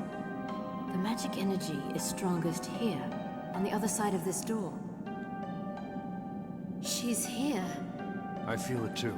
Come on.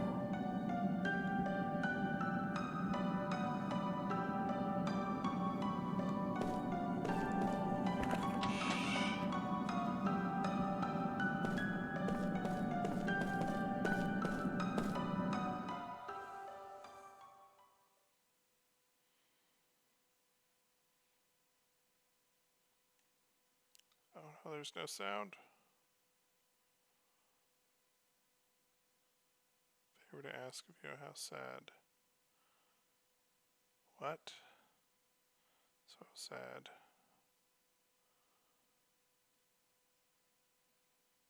What the? Magic energy. She's freaking. It's overflowing. What kind of magic energy is this? You mean you don't know?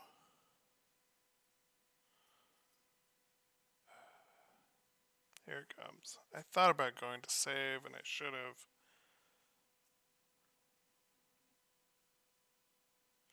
What's she doing? She's attacking herself. So sad, so sad. Oh, let me rest, I beg you. Why is she doing this? She's crazy, that's why. Hey, if she wants rest, let's let her. No, she'll die if she continues. If she dies, we'll break the seal of the Black Cave. Alright, yeah, good point. Stop her. Oh, me, how about Seth? You heard me. So... That's all I have.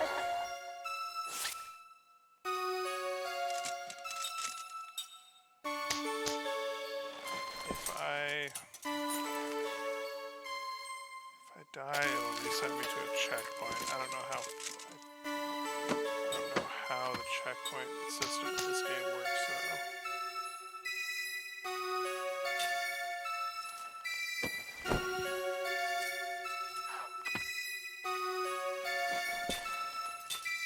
Because it's going to screw up the cutscene after, too, and that is going to not be a good time.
Glitch is really annoying.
checkpoint was right before going in the room.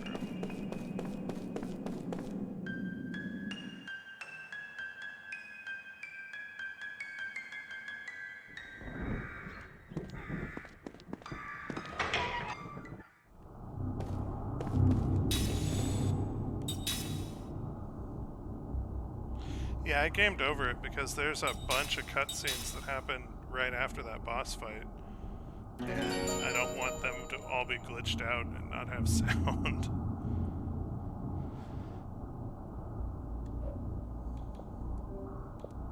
Okay, let's quit.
I have a favor to ask of you. There we go.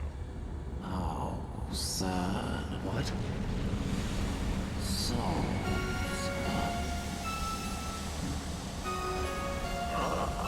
What the? Magic energy. He's freaking.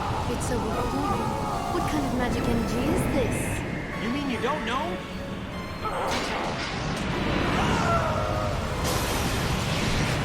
Oh, here it comes!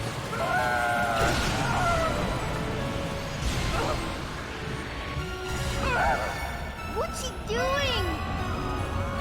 She's attacking herself.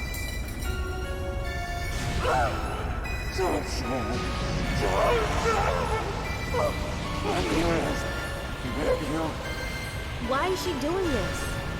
She's crazy, that's why. Hey, if she wants to rest, let her. No. She'll die if she continues. If she dies, who will break the seal of the Black Cave? Oh, right, yeah, good point. Stop her! Oh, me? How about that? You heard me! No, you didn't.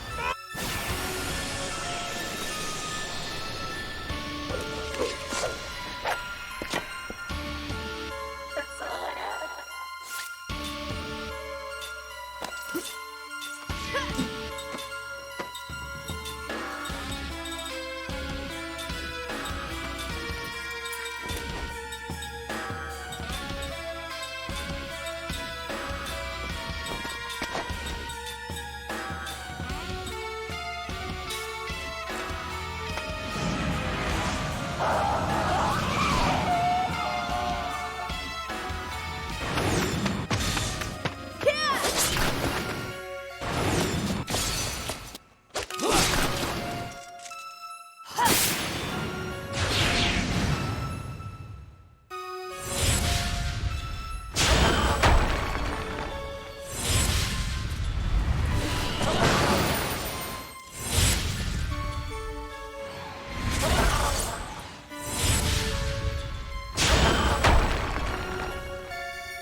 Horrible gambles.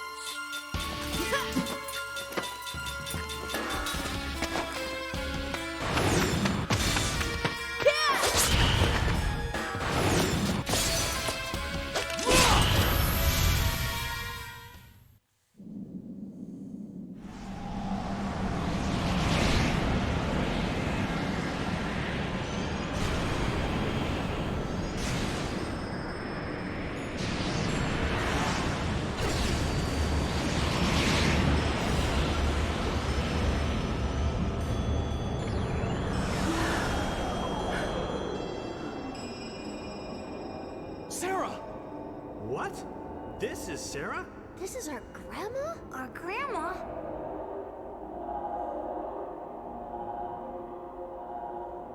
Sarah. He's mad at you, boy. Sarah! Sarah, it's me, Kime! Don't you remember? I couldn't save her. I did. Sarah!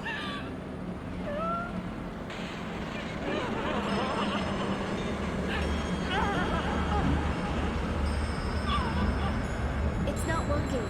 Gongora's trapped her the same way he did me. She's punishing herself because she's convinced she killed Lirum. She's put up a strong barrier around herself. We need to do much more to save her. What do I do? How do I save her?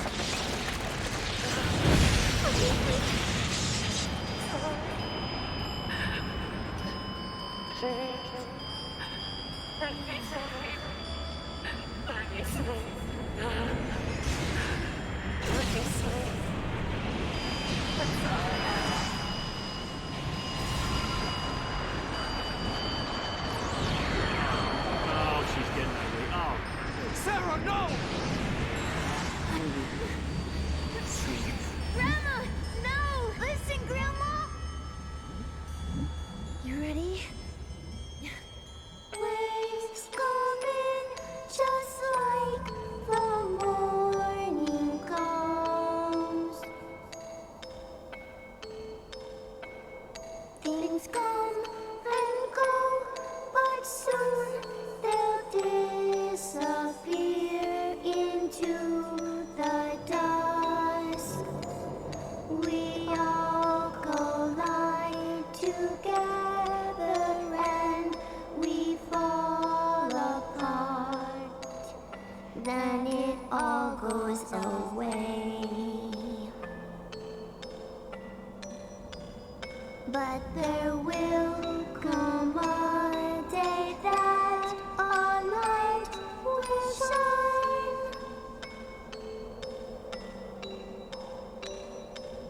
From the darkness and sorrow that we knew,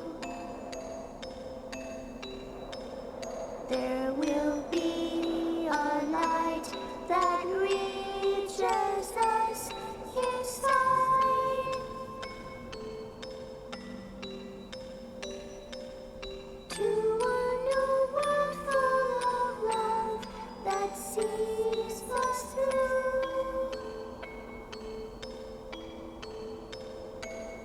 I know it, I feel it, you're heading straight home back to me. No. I know it, I feel it,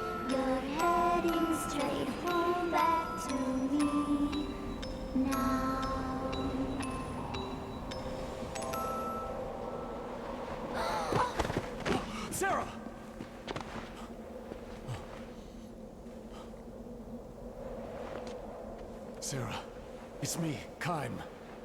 Wake up.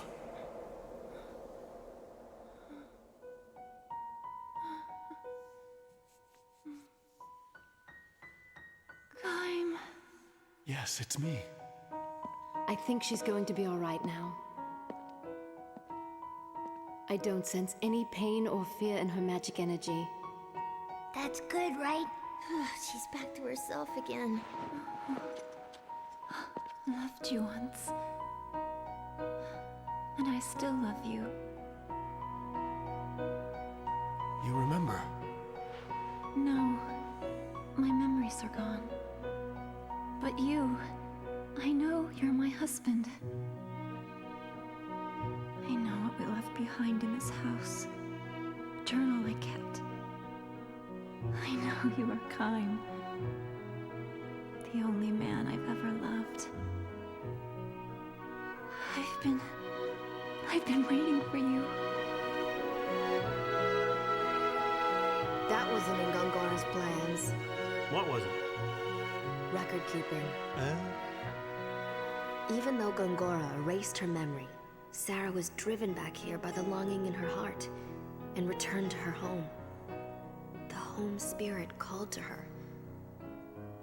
I could live here. The journals she left behind provided a record of her 1,000 years of living. Nice. Welcome home, Kaim. I remember you. I remember how much I loved you.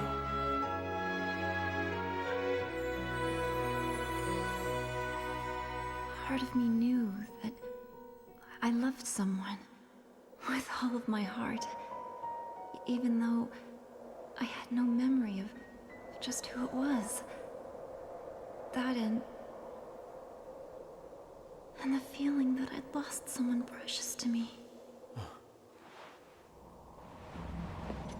About that.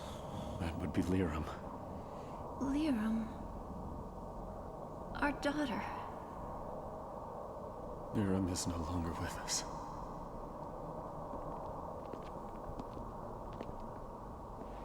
She was our mother. Our mother was always singing us that lullaby. And so we sang it for you, Grandma. I'm Cook. I'm Mac.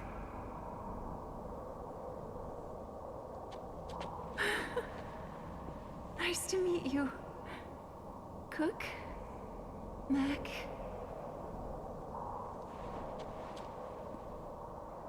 My journal kept me living in the past. Now my life is full once again. Because our daughter has given us these beautiful grandchildren. Everything that happens from now on will make new memories to live in my heart. Don't you think that's wonderful? Uh-huh. Being surrounded by these mementos is what helped me wait for you. Nice picture. Click. Oh, yeah. What a woman. Mm-mm. Fine, fine.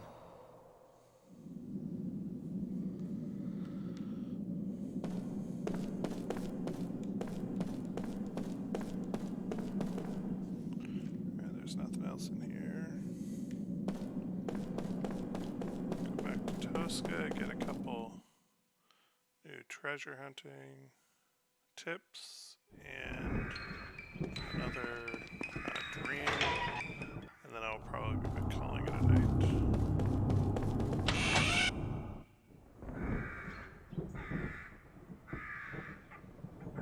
Sarah, we need to get to the Goatson capital.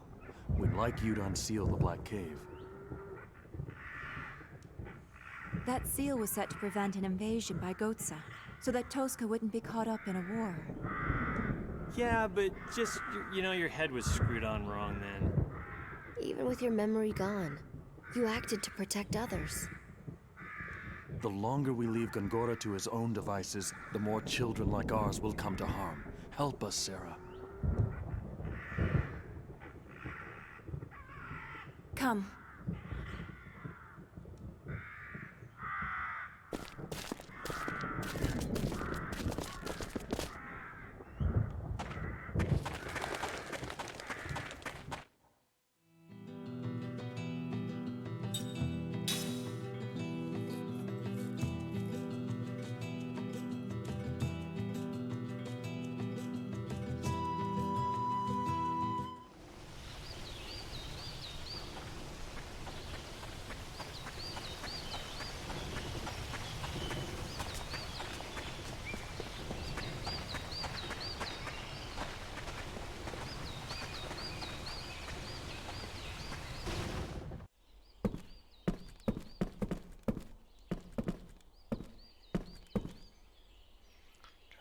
it. I heard from the kids that this bird hid something shiny near the entrance to your house.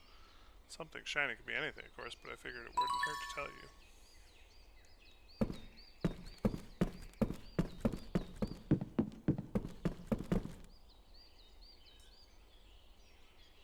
Sure, everyone likes the idea of peace, but I'm sick of the same boring routine day after day. I gotta get out of this village.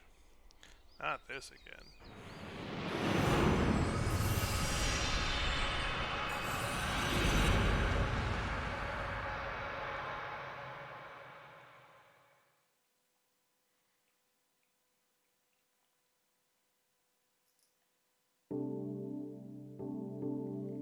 So long, friend. Even when he's trying to look detached, his true feelings show through. He's timid, cowardly, and gentle. He might try his best to put on a threatening expression, but the smile that comes afterward is indescribably sweet and almost worshipful. This is why Kaim is always telling him to forget it. This happens when they're perched on bar stools or earning a day's pay in the quarry, or by walking through the marketplace, or standing on a stone-paved roadway. But why, Big Brother? Tobal says with a pout. He always calls Kaim Big Brother, and though Kaim has never asked for companionship, he takes every opportunity to follow him around. He's worshipful in this sense. Please take me with you, Big Brother Kaim, when you leave this town. He begs like a child, even though he's old enough to have a regular job. Sailing over the ocean, crossing continents, traveling anywhere you like. My heart starts pounding when I imagine that kind of freedom, he says, his eyes shining like a child's. I've always wanted to meet a traveler like you, Big Brother. Take me with you, please. I can't stand this hick town anymore. He'd grab Kaim's hand and cling to it like a little boy, and often he'd look around the people of the street or crowds in the tavern, openly making boyish faces at them to show Kaim his disgust. You come from another town, so you know what I'm talking about. The only thing in this place has is its history. Sure, it's old, but it's half dead. Look at these people's faces. Not one of them has any spark. All they want to do is get through one ordinary day after another without any problems. It's the worst place in the world. If I had to stay cooped up here much longer, I'm going to have moss growing on me. No spark. Kaim doesn't see it that way. People here behave with the refinement and mild manner appropriate to a historic city known as the ancient capital. They simply have no taste for the kind of ambitions that go with high hopes or danger. Having never set foot outside the place where he was born and raised, Tobal knows nothing about the other towns. Kaim knows all too much about them. There are those that used to be left and right banks of a single town separated only by a river, but which now clash in hatred and intense and ongoing war. Towns in the grip of famine where residents snatch food from one another. Economically flourishing towns rampant with crime driven by greed. Towns of rotting houses abandoned by their people in search of wealth and prosperity, while just over the hill there sparkle boom towns where people celebrate their riches all night long. On his endless journey, Kaim has seen towns without number, and he not only thinks to himself but says to Tobal, "This is a good town." But praise is the last thing Tobal wants to hear about his hometown. "You must be joking," he says. "Not at all," says Kaim. "This is a really good town. I'm telling you, that can't be true. No place is perfect, of course. I'm not talking about perfection. You've only been here 6 months or so. You don't know. I've been stuck in this hick town since the day I was born. You can't know how I feel. I'm bored out of my mind. I'm sick of this place. I can't stand it anymore." Kaim is not unaware of what Tobal's trying to tell him. Still, but no, Kaim shakes his head and gives Tobal a sour smile. "You know," he says, "there are some people in this world who'd give anything to get a taste of what it's like to have enough peaceful days to make you bored. Well, that may be so. I think you were lucky to have been born in a town like this where people are so happy. When you sleep in an inn in this town, you don't have to keep your ear cocked all night for threatening sounds in the hallway. Young women can walk in the streets at night without a dagger for protection. The children have plenty of plain but nourishing food, and they can play outdoors until the sun goes down. Life on the road teaches you things. The more towns you see, the more deeply the lesson leaves its mark on you. The kinds of things that Tobal takes for granted are in fact the indispensable keys to happiness." "I'm not so sure, Big Brother. Isn't happiness making your dreams come true? If all you need to do is go on living in peace and security, what's the point of living at all?" Tobal's not just being perverse and arguing for the sake of arguing. Eyes locked on Kaims, he's asking these questions in all seriousness and sincerity. Kaim recognizes that Tobal is an absolutely straightforward fellow, and that precisely because he had a comfortable, untroubled upbringing, he's come to feel constrained in this town where he was born. The irony of it calls forth a twinge of pain in Kaim's breast, so this in turn provokes him to challenge Tobal. So tell me, what is your dream? My dream? That's obvious, isn't it? To get the hell out of this place as soon as possible. And go where? Anywhere but here. And what will you do when you get there? I don't know. What if you end up someplace that's not at all what you're expecting? I said I don't know. I don't know, didn't I? Stop being so hard on me, big brother. I'm not being hard on you. These are things you have to think about. Well, I've had enough. An outsider like you can't possibly know how I feel. Though he stalks away in anger, Tobal will be back in the morning, as worshipful as ever of his big brother. He has the simple, carefree personality of a child. Tobal has a wife, the young, still girlish Angela, whom he has known since childhood. Angela carries with her the crystallization of their love. Tobal will soon be a father. His parents, relatives, and friends shower their blessings upon the young couple, who will soon be young parents. But Tobal says to Kaim, I don't want this. Glowering, he all but spits the words out as the two of them sit at the far end of the tavern's bar. Don't want to be a father? Kaim asks, which only increases the bitterness of Tobal's expression. Tobal nods, but as if to negate this answer, he mutters, No, I'm glad enough to have a kid. How could I not be happy about that? But I don't know, I just don't want this. He can't quite put it into words, he says. He cocks his head a few times as if to explain himself, and then he swigs down his liquor. You don't have a family, do you, big brother? No, I don't. What does it feel like to be all alone in the world? Kaim's only answer is a strained smile. Tobal interprets Kaim's expression in silence to suit himself. You're absolutely free, right? Of course you are. No load to bear, no leg irons. You think kids are leg irons? In a word, yes. To tell the truth, Angela is too, and my parents. When they get old, they'll be another burden. Working every day for Angela and the kid, raising the kid, taking care of my old parents, and my life ends. That's what the birth of a child is. It's like a life sentence. You're stuck. Kaim does not nod in agreement with this. Neither does he try to argue against it. Tobal interprets this silence, too, as he sees fit. I know what you're thinking, he frowns. Shut up, kid, you don't know what you're talking about. Kaim says nothing. Tobal, uncomfortable, looks away.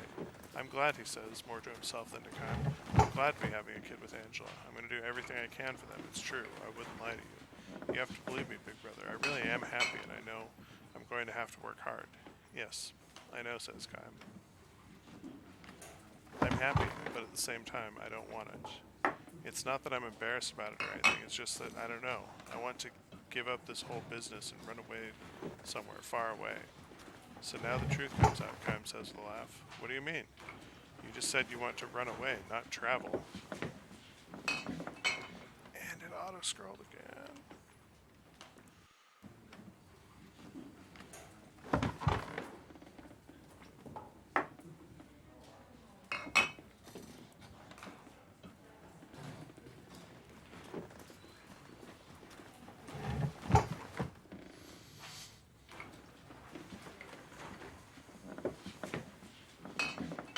This is probably Tobal's true feelings, to which he gives a grudging assent.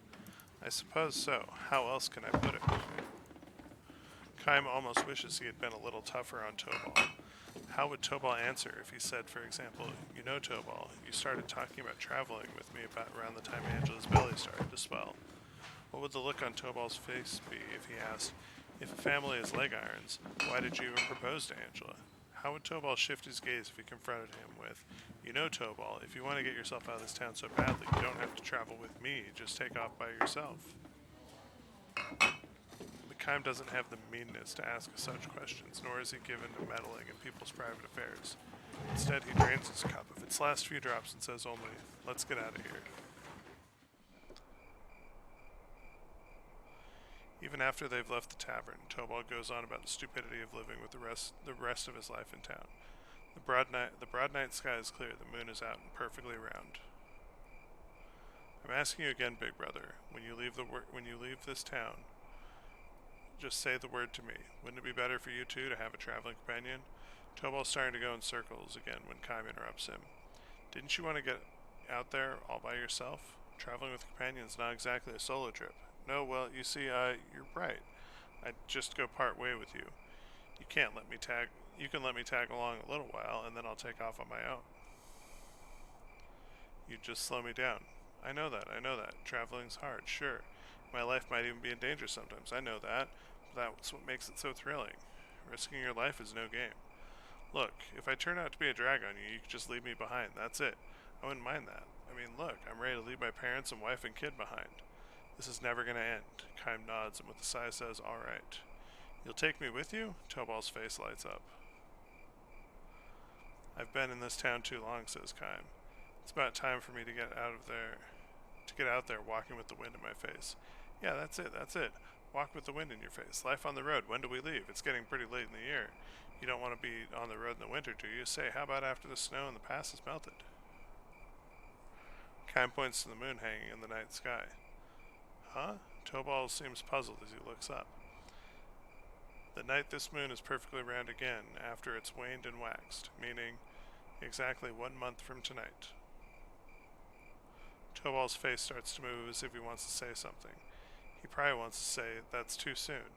His face betrays a look of hesitation and confusion that was absent when he was engaged in his usual endless chatter. A month from now? It's the middle of winter, big brother. I know that. Won't it be hard getting through the pass? You don't want to go? No, that's not it. If you don't like it, you don't have to come with me. I'm leaving the night of the next full moon. That's all there is to it. Okay then, big brother, I'll go. I'm definitely in. The night of the next full moon. Angela would be having her baby right about then.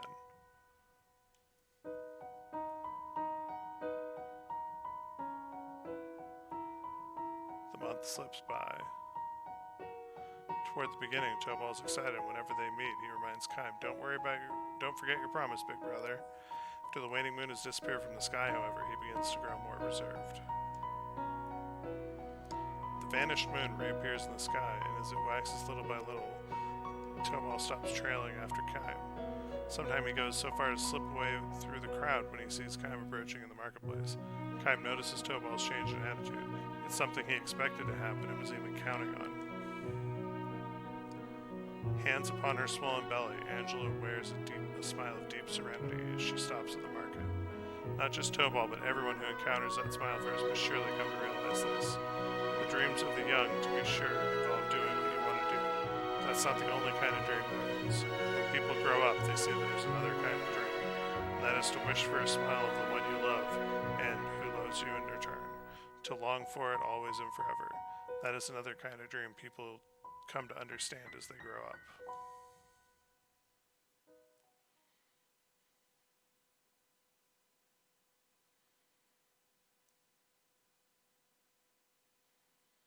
The moon is full again. In its perfect roundness, the moon floods the empty stone-paved road with brilliant light. Tobal comes running, out of breath, to the empty room where Kaim has completed his preparations for travel. He's carrying nothing. He hasn't even changed out of his everyday clothing. Big brother, I'm so sorry, he pants, gasping for breath. He ducks his head repeatedly before Kaim an apology. You changed your mind? Kaim asks, trying not to smile. No, not at all. I'm going to go. I'm planning to go with you, big brother, only... Angela went into labor as the sun was going down, he says. They called the town's most skilled and experienced midwife, but Tobal still hasn't heard the baby cry. The birth is taking much longer than it should. Angela's giving it everything she's got. My mother and father are praying for all they're worth, so at least until the baby's safely born, I want to stay with Angela. She says it calms her down to hold my hand, so well, I really can't leave her now. Kaim nods to him with full understanding. So please, big brother, wait just a little longer. As soon as I've seen the baby born, I'll leave home, I swear. I'll definitely go, so just a little longer. Even as he speaks, his feet are stamping impatiently on the ground with his eagerness to rush back home. I understand, says Kaim. I'll wait until the moon is directly overhead in the night sky. Don't worry, it won't take that long. You'll just have to wait a little while. Just a very short while. No hurry, but on the other hand, I want you to promise me one thing. What's that? When the baby's born, I want you to hold it in your arms. Don't come back here until you've held your baby. Understood? Tobal looks at him with a puzzled expression, but he nods in agreement and says, Understood. I'll do exactly that, big brother. So be sure to wait for me. Tobal charges out of the room with an even greater force than when he came in. The sound of his footsteps running on the stone pavement draws away, and when Kaim is sure he's gone, a smile slowly spreads across his face.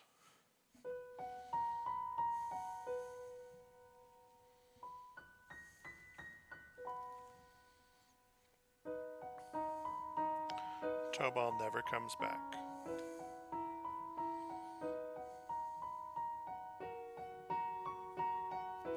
As the moon reaches its zenith and begins to dip toward the west, signs of light appear in the eastern sky. Kaim approaches the mountain pass on the edge of town. He'll be traveling alone.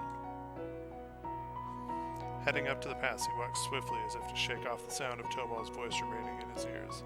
Big brother Kaim, I'm so sorry. I'm sorry. Big brother, I'm sorry. He can imagine the voice all too clearly, and Tobal bowing his head in abject apology. There's no need for him to hear the actual voice. Long after he's left town, he'll continue to see Tobal's worshipful smile in the eye of his mind. Tobal would not have provided him much support as a traveling companion, but a journey together would likely have given them both much to laugh about. But never mind, this is just fine, Kaim tells himself and ups his pace even more. He's not the least bit resentful or angry at Tobal for having broken his promise. Quite the contrary, he'd like to bless Tobal for having chosen to stay in his native place and protect his home. All the more so because this is a dream that can never come true for Kaim himself. A frigid wind tears through the pre-dawn pass. If the cries of a newborn baby could ride on that wind to be heard up here, Kaim chuckles in front. Will Tobal abandon his dream to leave home tonight, his hometown? Will he start looking for another big brother who will help him conceal his fear of going on the road alone? Kaim has no way to tell. Best to leave it unresolved. Tobal could not take the road the night his child was born. The hands with which he held his newborn baby were useless for travel preparations. If only for that reason he took one step toward becoming a grown-up. Let's go, Kaim mutters to himself as he crosses over the pass. Look, Angela, he's smiling. The happy smile that Tobal fixes on his baby will be the travel companion enough for Kaim until he reaches the next town. The end.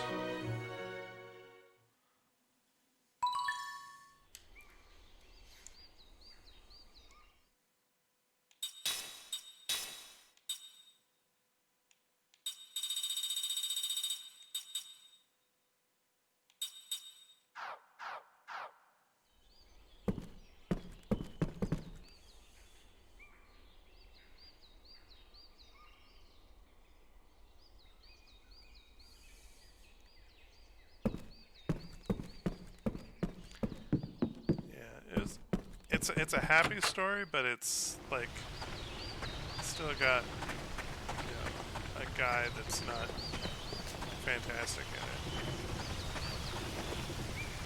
it. To even be like thinking those thoughts is, I mean, I guess he's scared, but still.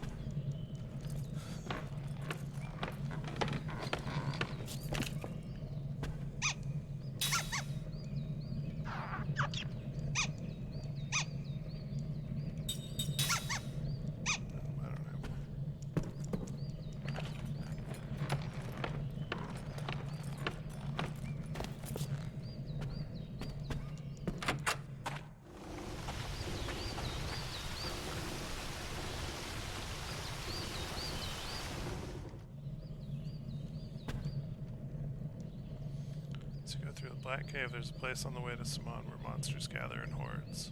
It's a place with very high concentration of magic energy, so you can find all sorts of incredibly potent items there. I saw just one such magical trinket there once. I was too busy running for a monster to pick it up, but who knows, it might still be there.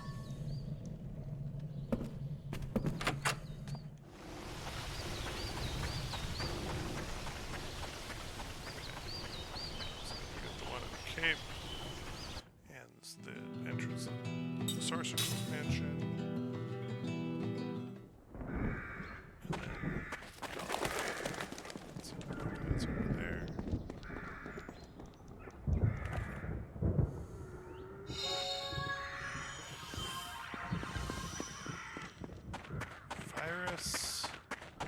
believe virus is the higher level poison spell. And there's like 3 different.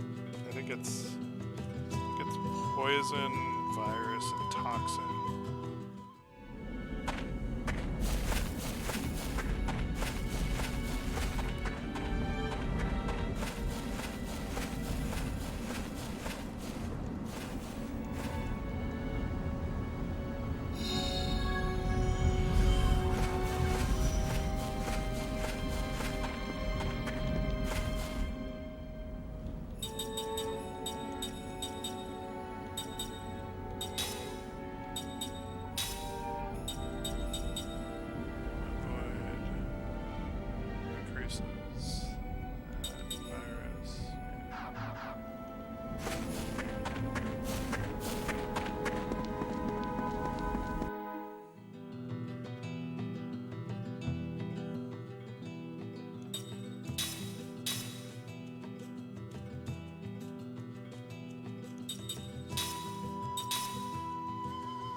Time to call it a night. Thanks for sticking around.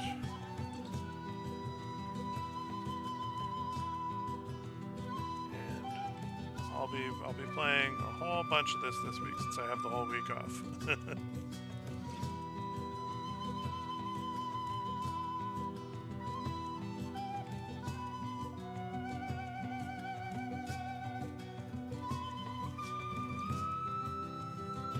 Have a good one.